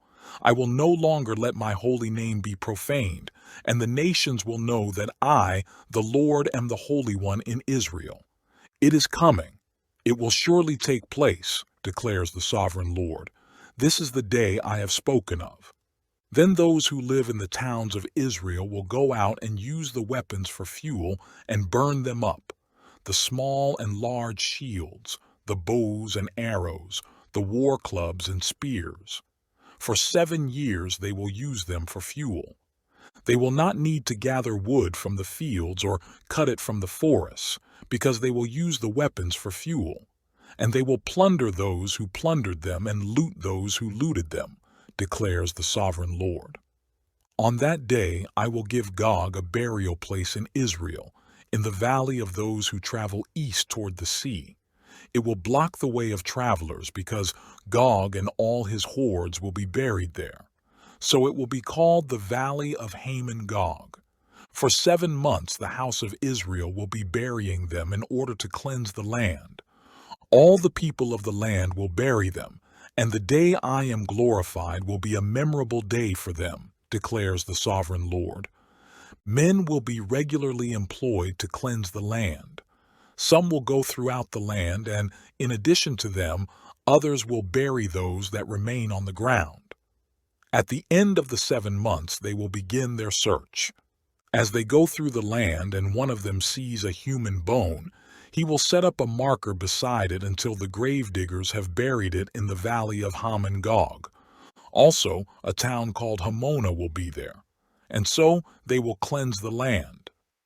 Son of man, this is what the sovereign Lord says. Call out to every kind of bird and all the wild animals. Assemble and come together from all around to the sacrifice I am preparing for you, the great sacrifice on the mountains of Israel. There you will eat flesh and drink blood. You will eat the flesh of mighty men and drink the blood of the princes of the earth as if they were rams and lambs, goats and bulls, all of them fattened animals from Bashan. At the sacrifice I am preparing for you, you will eat fat till you are glutted and drink blood till you are drunk. At my table you will eat your fill of horses and riders, mighty men and soldiers of every kind, declares the sovereign Lord. I will display my glory among the nations, and all the nations will see the punishment I inflict and the hand I lay upon them. From that day forward the house of Israel will know that I am the Lord their God, and the nations will know that the people of Israel went into exile for their sin, because they were unfaithful to me. So I hid my face from them and handed them over to their enemies, and they all fell by the sword. I dealt with them according to their uncleanness and their offenses, and I hid my face from them. Therefore, this is what the sovereign Lord says. I will now bring Jacob back from captivity, and will have compassion on all the people of Israel, and I will be zealous for my holy name. They will forget their shame and all the unfaithfulness they showed toward me when they lived in safety in their land with no one to make them afraid. When I have brought them back from the nations and have gathered them from the countries of their enemies, I will show myself holy through them in the sight of many nations. Then they will know that I am the Lord their God, for though I sent them into exile among the nations, I will gather them to their own land, not leaving any behind. I will no longer hide my face from them, for I will pour out my spirit on the house of Israel, declares the sovereign Lord. In the 25th year of our exile, at the beginning of the year, on the 10th of the month, in the 14th year after the fall of the city, on that very day, the hand of the Lord was upon me, and he took me there. In visions of God, he took me to the land of Israel and set me on a very high mountain, on whose south side were some buildings that looked like a city. He took me there, and I saw a man whose appearance was like bronze. He was standing in the gateway with a linen cord and a measuring rod in his hand. The man said to me, Son of man, look with your eyes and hear with your ears and pay attention to everything I am going to show you, for that is why you have been brought here. Tell the house of Israel everything you see. I saw a wall completely surrounding the temple area. The length of the measuring rod in the man's hand was 6 long cubits, each of which was a cubit and a handbreadth. He measured the wall. It was 1 measuring rod thick and 1 rod high. Then he went to the gate facing east. He climbed its steps and measured the threshold of the gate. It was 1 rod deep. The alcoves for the guards were 1 rod long and 1 rod wide, and the projecting walls between the alcoves were 5 cubits thick, and the threshold of the gate next to the portico facing the temple was 1 rod deep. Then he measured the portico of the gateway. It was 8 cubits deep, and its jambs were 2 cubits thick. The portico of the gateway faced the temple. Inside the east gate were 3 alcoves on each side. The 3 had the same measurements, and the faces of the projecting walls on each side had the same measurements. Then he measured the width of the entrance to the gateway. It was 10 cubits, and its length was 13 cubits. In front of each alcove was a wall 1 cubit high, and the alcoves were 6 cubits square. Then he measured the gateway from the top of the rear wall of one alcove to the top of the opposite one. The distance was 25 cubits from one parapet opening to the opposite one. He measured along the faces of the projecting walls all around the inside of the gateway, 60 cubits. The measurement was up to the portico facing the courtyard. The distance from the entrance of the gateway to the far end of its portico was 50 cubits. The alcoves and the projecting walls inside the gateway were surmounted by narrow parapet openings all around, as was the portico. The openings all around faced inward. The faces of the projecting walls were decorated with palm trees. Then he brought me into the outer court. There I saw some rooms and a pavement that had been constructed all around the court. There were 30 rooms along the pavement. It abutted the sides of the gateways and was as wide as they were long. This was the lower pavement. Then he measured the distance from the inside of the lower gateway to the outside of the inner court. It was 100 cubits on the east side as well as on the north. Then he measured the length and width of the gate facing north, leading into the outer court. Its alcoves, 3 on each side, its projecting walls and its portico had the same measurements as those of the first gateway. It was 50 cubits long and 25 cubits wide. Its openings, its portico, and its palm tree decorations had the same measurements as those of the gate facing east. 7 steps led up to it, with its portico opposite them. There was a gate to the inner court facing the north gate, just as there was on the east. He measured from one gate to the opposite one. It was 100 cubits. Then he led me to the south side, and I saw a gate facing south. He measured its jambs and its portico, and they had the same measurements as the others. The gateway and its portico had narrow openings all around, like the openings of the others. It was 50 cubits long and 25 cubits wide. 7 steps led up to it, with its portico opposite them. It had palm tree decorations on the faces of the projecting walls on each side. The inner court also had a gate facing south, and he measured from this gate to the outer gate on the south side. It was 100 cubits. Then he brought me into the inner court through the south gate, and he measured the south gate. It had the same measurements as the others.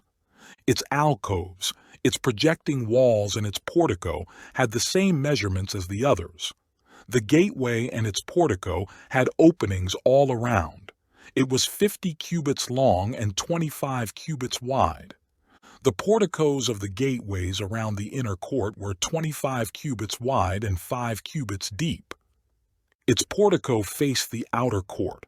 Palm trees decorated its jambs, and 8 steps led up to it. Then he brought me to the inner court on the east side, and he measured the gateway. It had the same measurements as the others. Its alcoves, its projecting walls, and its portico had the same measurements as the others. The gateway and its portico had openings all around. It was 50 cubits long and 25 cubits wide. Its portico faced the outer court. Palm trees decorated the jambs on either side, and 8 steps led up to it. Then he brought me to the north gate and measured it. It had the same measurements as the others, as did its alcoves, its projecting walls, and its portico, and it had openings all around. It was 50 cubits long and 25 cubits wide.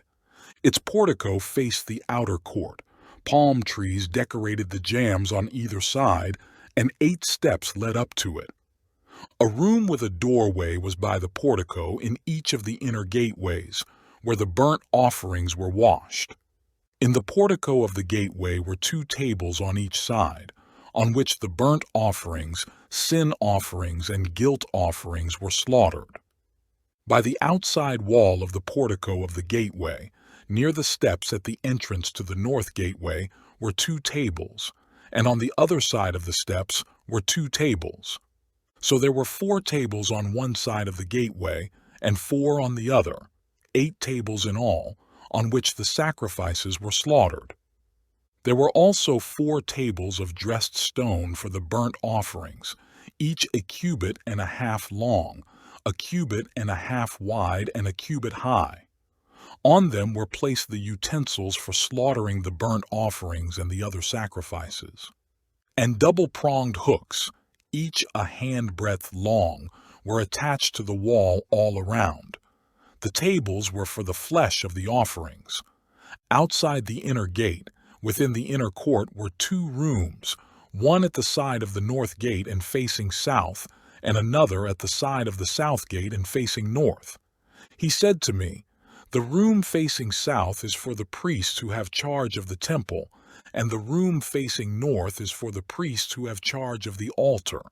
These are the sons of Zadok, who are the only Levites who may draw near to the Lord to minister before him." Then he measured the court.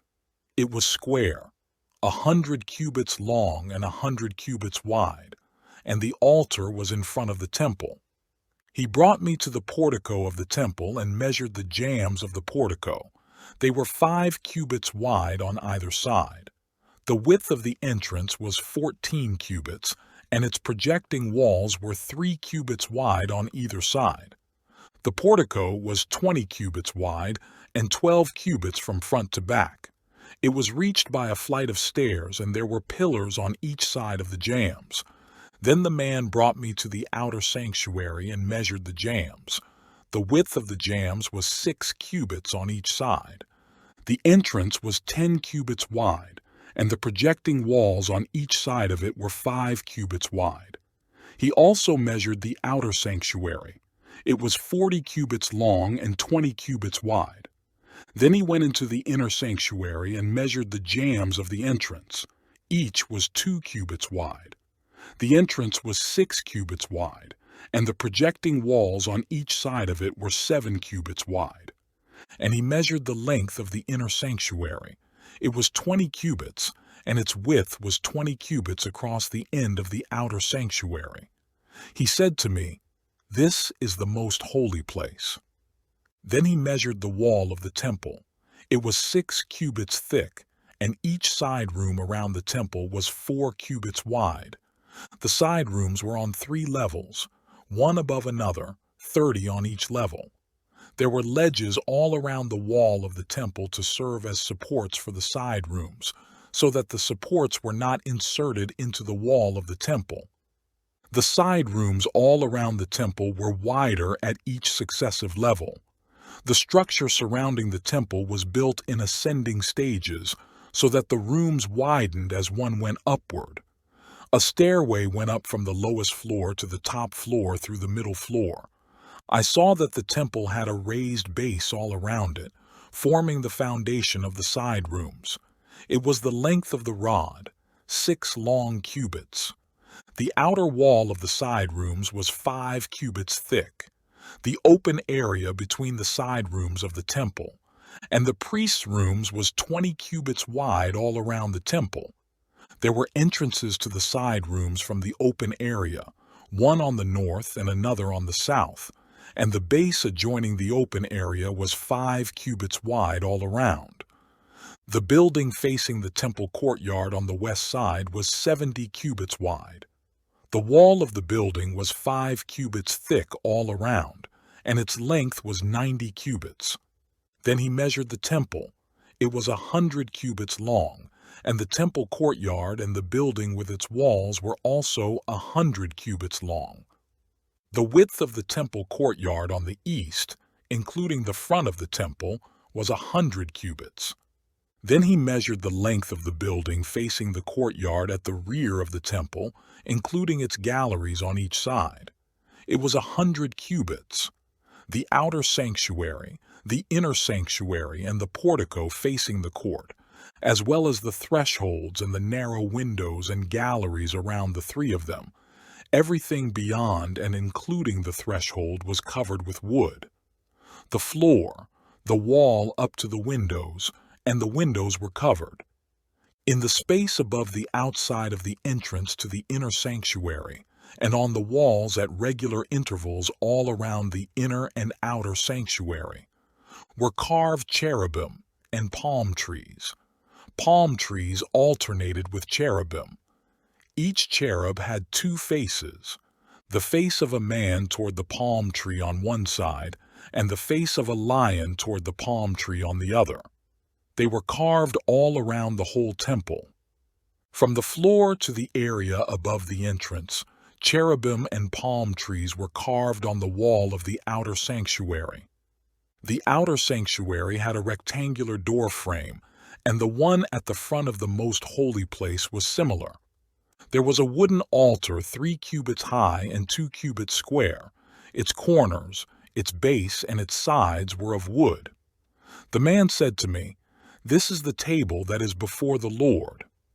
Both the outer sanctuary and the most holy place had double doors.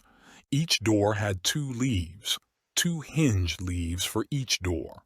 And on the doors of the outer sanctuary were carved cherubim and palm trees like those carved on the walls, and there was a wooden overhang on the front of the portico. On the side walls of the portico were narrow windows with palm trees carved on each side. The side rooms of the temple also had overhangs. Then the man led me northward into the outer court and brought me to the rooms opposite the temple courtyard and opposite the outer wall on the north side. The building whose door faced north was 100 cubits long and 50 cubits wide, both in the section 20 cubits from the inner court, and in the section opposite the pavement of the outer court, gallery faced gallery at the 3 levels. In front of the rooms was an inner passageway 10 cubits wide and 100 cubits long. Their doors were on the north. Now the upper rooms were narrower, for the galleries took more space from them than from the rooms on the lower and middle floors of the building. The rooms on the 3rd floor had no pillars, as the courts had, so they were smaller in floor space than those on the lower and middle floors. There was an outer wall parallel to the rooms and the outer court. It extended in front of the rooms for 50 cubits. While the row of rooms on the side next to the outer court was 50 cubits long, the row on the side nearest the sanctuary was 100 cubits long. The lower rooms had an entrance on the east side as one enters them from the outer court. On the south side, along the length of the wall of the outer court, adjoining the temple courtyard and opposite the outer wall, were rooms, with a passageway in front of them. These were like the rooms on the north. They had the same length and width, with similar exits and dimensions. Similar to the doorways on the north were the doorways of the rooms on the south. There was a doorway at the beginning of the passageway that was parallel to the corresponding wall extending eastward, by which one enters the rooms. Then he said to me, "The north and south rooms facing the temple courtyard are the priests' rooms, where the priests who approach the Lord will eat the most holy offerings. There they will put the most holy offerings, the grain offerings, the sin offerings, and the guilt offerings, for the place is holy. Once the priests enter the holy precincts, they are not to go into the outer court until they leave behind the garments in which they minister, for these are holy. They are to put on other clothes before they go near the places that are for the people." When he had finished measuring what was inside the temple area, he led me out by the east gate and measured the area all around. He measured the east side with the measuring rod. It was 500 cubits. He measured the north side. It was 500 cubits by the measuring rod. He measured the south side. It was 500 cubits by the measuring rod. Then he turned to the west side and measured. It was 500 cubits by the measuring rod. So he measured the area on all 4 sides. It had a wall around it, 500 cubits long and 500 cubits wide, to separate the holy from the common. Then the man brought me to the gate facing east, and I saw the glory of the God of Israel coming from the east. His voice was like the roar of rushing waters, and the land was radiant with his glory. The vision I saw was like the vision I had seen when he came to destroy the city, and like the visions I had seen by the Kabar River, and I fell face down. The glory of the Lord entered the temple through the gate facing east. Then the Spirit lifted me up and brought me into the inner court, and the glory of the Lord filled the temple. While the man was standing beside me, I heard someone speaking to me from inside the temple. He said, "Son of man, This is the place of my throne and the place for the soles of my feet. This is where I will live among the Israelites forever. The house of Israel will never again defile my holy name, neither they nor their kings, by their prostitution and the lifeless idols of their kings at their high places. When they placed their threshold next to my threshold and their doorposts beside my doorposts, with only a wall between me and them, they defiled my holy name by their detestable practices. So I destroyed them in my anger.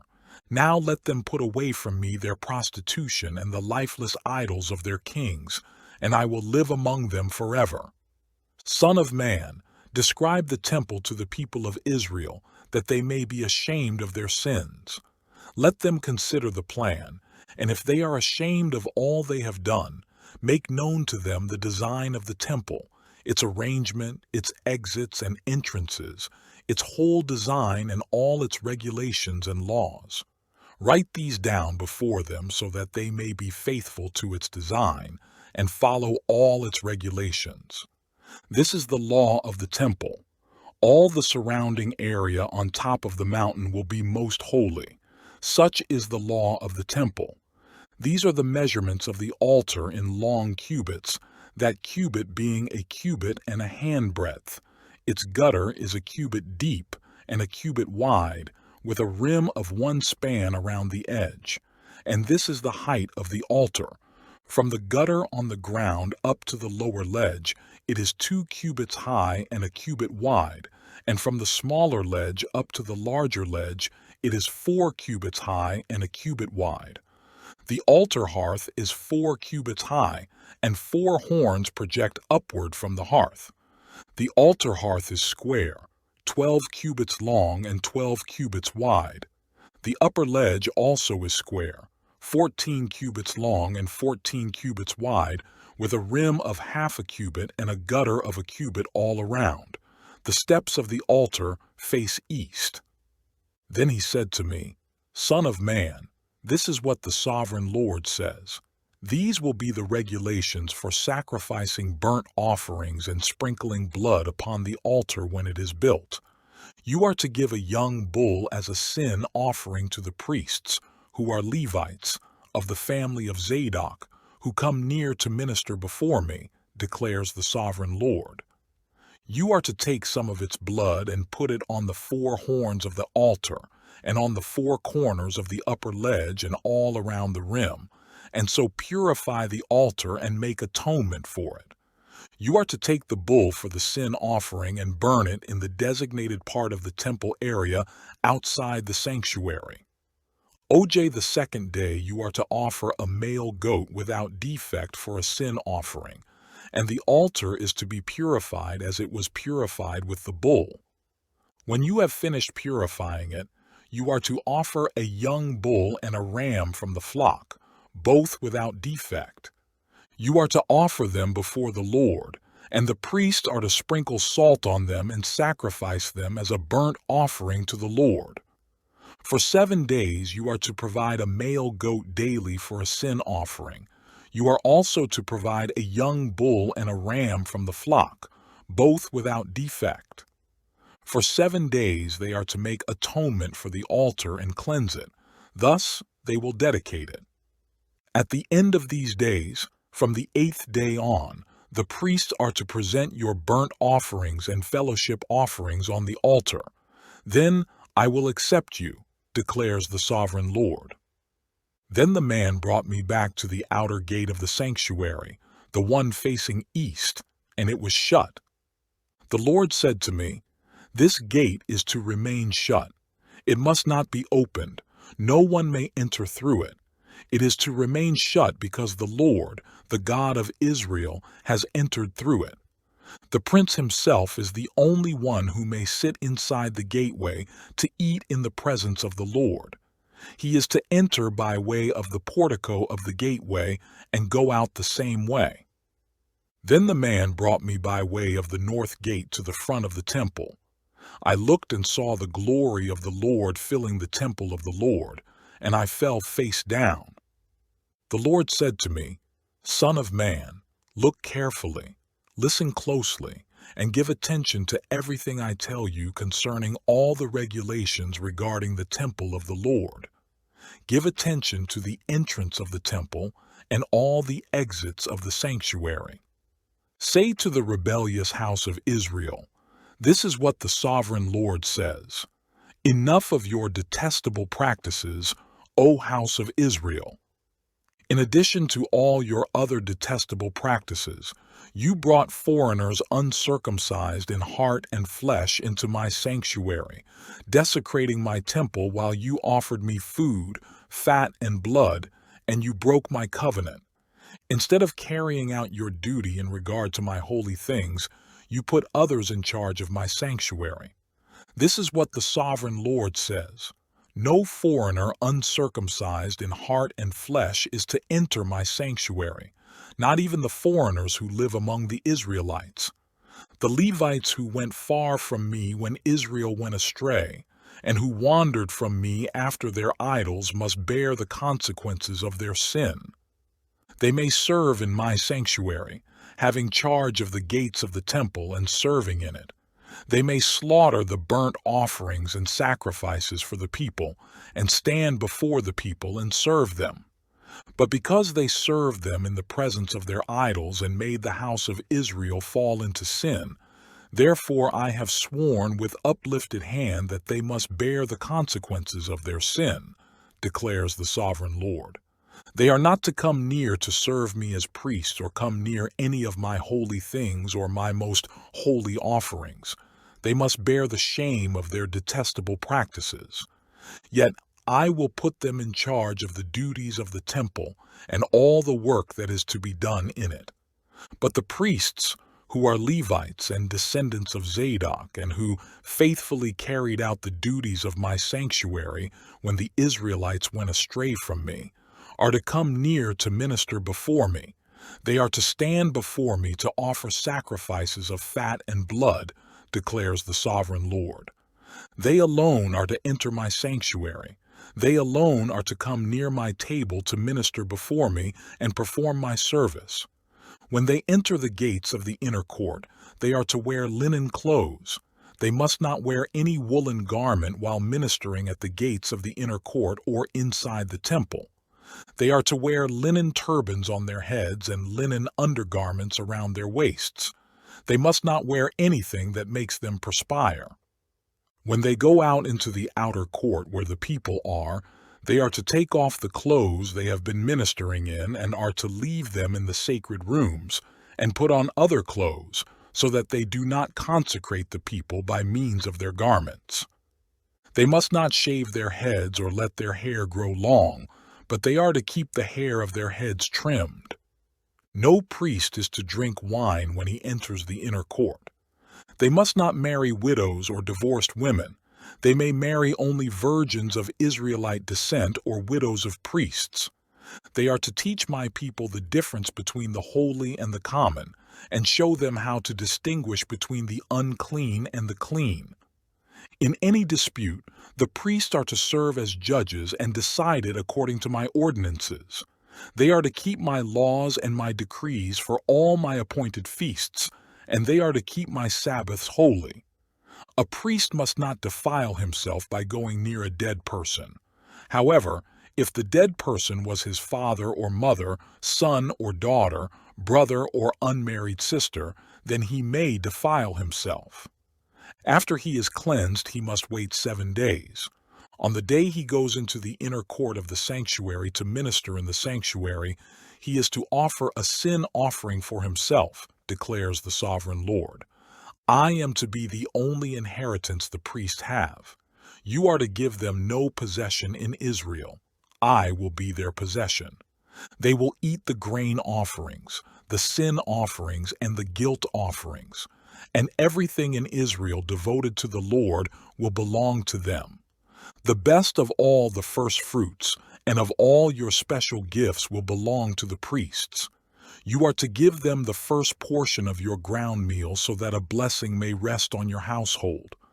The priests must not eat anything, bird or animal, found dead or torn by wild animals. When you allot the land as an inheritance, You are to present to the Lord a portion of the land as a sacred district, 25,000 cubits long and 20,000 cubits wide. The entire area will be holy. Of this, a section 500 cubits square is to be for the sanctuary, with 50 cubits around it for open land. In the sacred district, measure off a section 25,000 cubits long and 10,000 cubits wide. In it will be the sanctuary, the most holy place. It will be the sacred portion of the land for the priests, who minister in the sanctuary and who draw near to minister before the Lord. It will be a place for their houses as well as a holy place for the sanctuary. An area 25,000 cubits long and 10,000 cubits wide will belong to the Levites who serve in the temple as their possession for towns to live in. You are to give the city as its property an area 5,000 cubits wide and 25,000 cubits long, adjoining the sacred portion. It will belong to the whole house of Israel. The prince will have the land bordering each side of the area formed by the sacred district and the property of the city. It will extend westward from the west side and eastward from the east side, running lengthwise from the western to the eastern border parallel to one of the tribal portions. This land will be his possession in Israel, and my princes will no longer oppress my people, but will allow the house of Israel to possess the land according to their tribes. This is what the sovereign Lord says. You have gone far enough, O princes of Israel.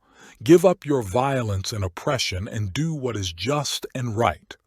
Stop dispossessing my people, declares the sovereign Lord. You are to use accurate scales, an accurate ephah, and an accurate bath. The ephah and the bath are to be the same size, the bath containing 1/10 of a homer, and the ephah 1/10 of a homer. The homer is to be the standard measure for both. The shekel is to consist of 20 gerahs. 20 shekels plus 25 shekels plus 15 shekels equal 1 mina. This is the special gift you are to offer: 1/6 of an ephah from each homer of wheat, and 1/6 of an ephah from each homer of barley. The prescribed portion of oil, measured by the bath, is 1/10 of a bath from each core, which consists of 10 baths or 1 homer, for 10 baths are equivalent to a homer. Also, 1 sheep is to be taken from every flock of 200 from the well-watered pastures of Israel. These will be used for the grain offerings, burnt offerings, and fellowship offerings to make atonement for the people, declares the sovereign Lord. All the people of the land will participate in this special gift for the use of the prince in Israel. It will be the duty of the prince to provide the burnt offerings, grain offerings, and drink offerings at the festivals, the new moons and the Sabbaths, at all the appointed feasts of the house of Israel. He will provide the sin offerings, grain offerings, burnt offerings, and fellowship offerings to make atonement for the house of Israel. This is what the sovereign Lord says. In the first month on the first day, you are to take a young bull without defect and purify the sanctuary. The priest is to take some of the blood of the sin offering and put it on the doorposts of the temple, on the 4 corners of the upper ledge of the altar, and on the gateposts of the inner court. You are to do the same on the 7th day of the month for anyone who sins unintentionally or through ignorance, so you are to make atonement for the temple. In the first month on the 14th day you are to observe the Passover, a feast lasting 7 days, during which you shall eat bread made without yeast. On that day, the prince is to provide a bull as a sin offering for himself and for all the people of the land. Every day during the 7 days of the feast, he is to provide 7 bulls and 7 rams without defect as a burnt offering to the Lord, and a male goat for a sin offering. He is to provide as a grain offering an ephah for each bull and an ephah for each ram, along with a hin of oil for each ephah. During the 7 days of the feast, which begins in the 7th month on the 15th day, he is to make the same provision for sin offerings, burnt offerings, grain offerings, and oil. This is what the sovereign Lord says. The gate of the inner court facing east is to be shut on the 6 working days, but on the Sabbath day and on the day of the new moon it is to be opened. The prince is to enter from the outside through the portico of the gateway and stand by the gatepost. The priests are to sacrifice his burnt offering and his fellowship offerings. He is to worship at the threshold of the gateway and then go out, but the gate will not be shut until evening. On the Sabbaths and new moons, the people of the land are to worship in the presence of the Lord at the entrance to that gateway. The burnt offering the prince brings to the Lord on the Sabbath day is to be 6 male lambs and a ram, all without defect. The grain offering given with the ram is to be an ephah, and the grain offering with the lambs is to be as much as he pleases, along with a hin of oil for each ephah. On the day of the new moon he is to offer a young bull, 6 lambs and a ram, all without defect. He is to provide as a grain offering 1 ephah with the bull, 1 ephah with the ram, and with the lambs as much as he wants to give, along with a hin of oil with each ephah. When the prince enters, he is to go in through the portico of the gateway, and he is to come out the same way. When the people of the land come before the Lord at the appointed feasts, whoever enters by the north gate to worship is to go out the south gate, and whoever enters by the south gate is to go out the north gate. No one is to return through the gate by which he entered, but each is to go out the opposite gate. The prince is to be among them, going in when they go in and going out when they go out. At the festivals and the appointed feasts, the grain offering is to be an ephah with a bull, an ephah with a ram, and with the lambs as much as one pleases, along with a hin of oil for each ephah. When the prince provides a free will offering to the Lord, whether a burnt offering or fellowship offerings, the gate facing east is to be opened for him. He shall offer his burnt offering or his fellowship offerings as he does on the Sabbath day. Then he shall go out, and after he has gone out, the gate will be shut. Every day you are to provide a year-old lamb without defect for a burnt offering to the Lord. Morning by morning you shall provide it. You are also to provide with it morning by morning a grain offering, consisting of 1/6 of an ephah with 1/3 of a hin of oil to moisten the flour. The presenting of this grain offering to the Lord is a lasting ordinance. So the lamb and the grain offering and the oil shall be provided morning by morning for a regular burnt offering. This is what the sovereign Lord says. If the prince makes a gift from his inheritance to one of his sons, it will also belong to his descendants. It is to be their property by inheritance. If, however, he makes a gift from his inheritance to one of his servants, the servant may keep it until the year of freedom. Then it will revert to the prince. His inheritance belongs to his sons only. It is theirs. The prince must not take any of the inheritance of the people, driving them off their property.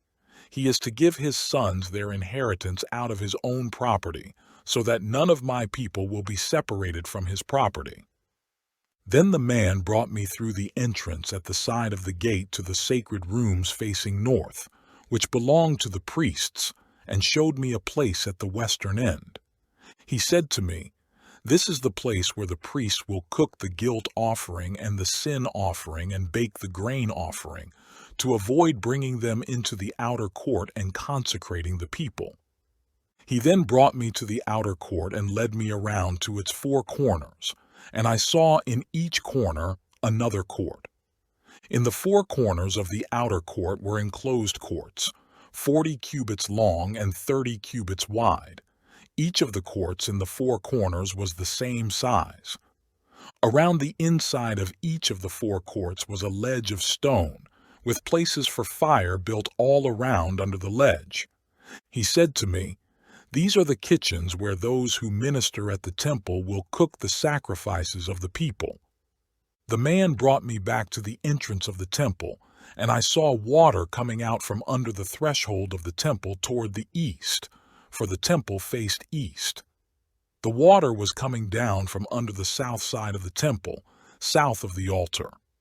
He then brought me out through the north gate and led me around the outside to the outer gate facing east, and the water was flowing from the south side. As the man went eastward with a measuring line in his hand, he measured off 1,000 cubits and then led me through water that was ankle deep. He measured off another 1,000 cubits and led me through water that was knee deep. He measured off another 1,000 and led me through water that was up to the waist. He measured off another 1,000, but now it was a river that I could not cross, because the water had risen and was deep enough to swim in, a river that no one could cross. He asked me, "Son of man, do you see this?" Then he led me back to the bank of the river. When I arrived there, I saw a great number of trees on each side of the river. He said to me, "This water flows toward the eastern region and goes down into the Arabah, where it enters the sea. When it empties into the sea, the water there becomes fresh. Swarms of living creatures will live wherever the river flows. There will be large numbers of fish, because this water flows there and makes the salt water fresh. So where the river flows, everything will live.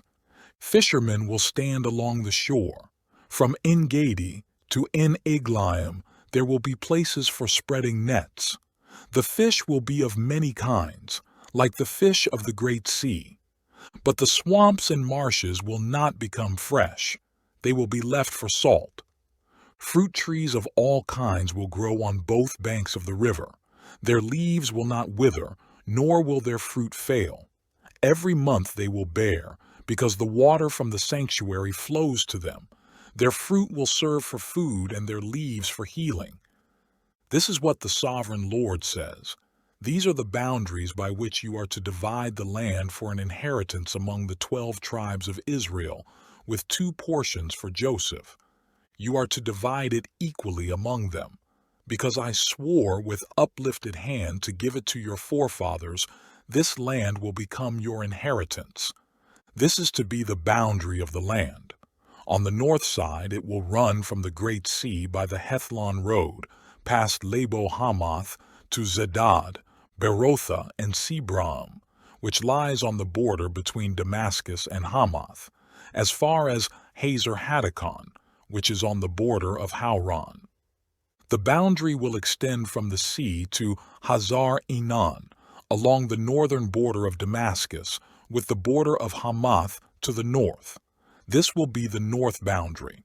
On the east side, the boundary will run between Hauran and Damascus, along the Jordan between Gilead and the land of Israel, to the eastern sea and as far as Tamar. This will be the east boundary.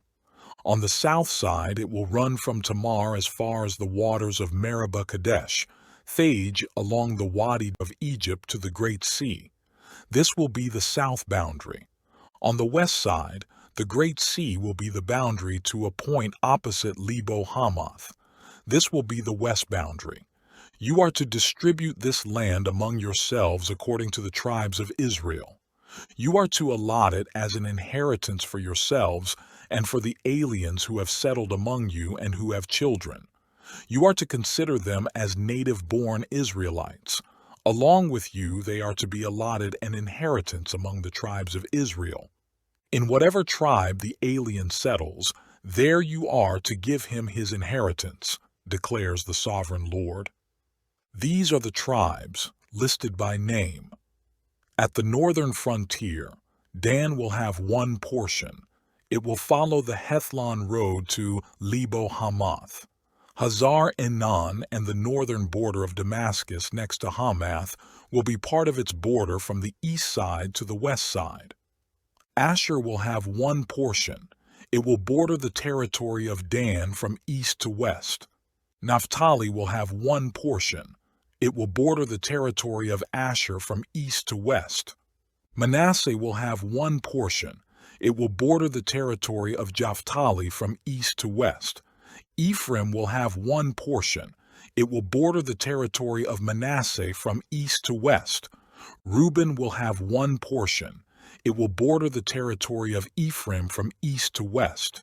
Judah will have one portion. It will border the territory of Reuben from east to west. Bordering the territory of Judah from east to west will be the portion you are to present as a special gift. It will be 25,000 cubits wide, and its length from east to west will equal one of the tribal portions. The sanctuary will be in the center of it.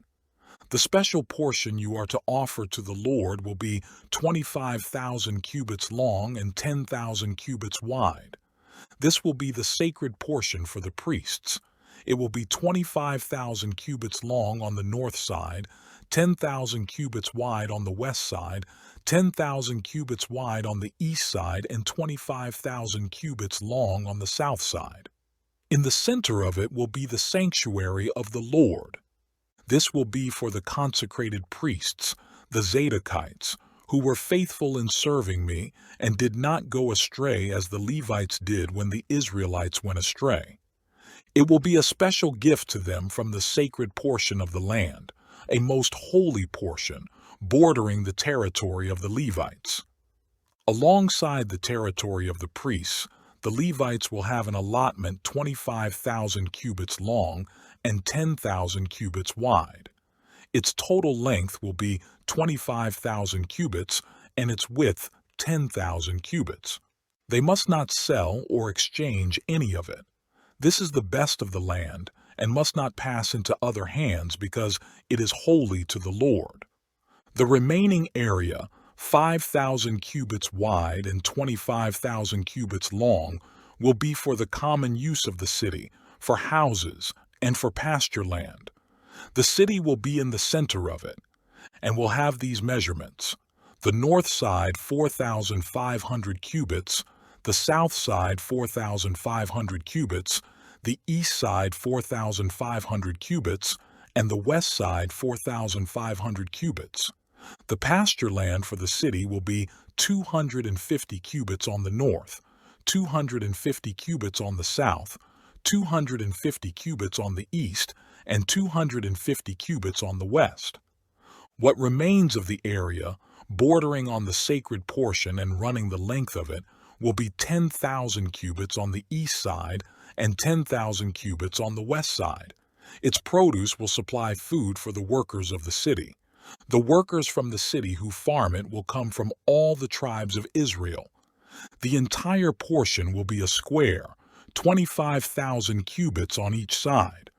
As a special gift, you will set aside the sacred portion, along with the property of the city. What remains on both sides of the area formed by the sacred portion and the city property will belong to the prince. It will extend eastward from the 25,000 cubits of the sacred portion to the eastern border, and westward from the 25,000 cubits to the western border. Both these areas running the length of the tribal portions will belong to the prince, and the sacred portion with the temple sanctuary will be in the center of them. So the property of the Levites and the property of the city will lie in the center of the area that belongs to the prince. The area belonging to the prince will lie between the border of Judah and the border of Benjamin. As for the rest of the tribes, Benjamin will have one portion. It will extend from the east side to the west side. Simeon will have one portion. It will border the territory of Benjamin from east to west. Issachar will have one portion. It will border the territory of Simeon from east to west. Zebulun will have one portion. It will border the territory of Issachar from east to west. Gad will have one portion. It will border the territory of Zebulun from east to west. The southern boundary of Gad will run south from Tamar to the waters of Meribah Kadesh, then along the Wadi of Egypt to the Great Sea. This is the land you are to allot as an inheritance to the tribes of Israel, and these will be their portions, declares the sovereign Lord. These will be the exits of the city. Beginning on the north side, which is 4,500 cubits long, the gates of the city will be named after the tribes of Israel. The 3 gates on the north side will be the gate of Reuben, the gate of Judah, and the gate of Levi. On the east side, which is 4,500 cubits long, will be 3 gates, the gate of Joseph, the gate of Benjamin, and the gate of Dan. On the south side, which measures 4,500 cubits, will be 3 gates, the gate of Simeon, the gate of Issachar, and the gate of Zebulun. On the west side, which is 4,500 cubits long, will be 3 gates, the gate of Gad, the gate of Asher, and the gate of Naphtali. The distance all around will be 18,000 cubits, and the name of the city from that time on will be, "The Lord is there."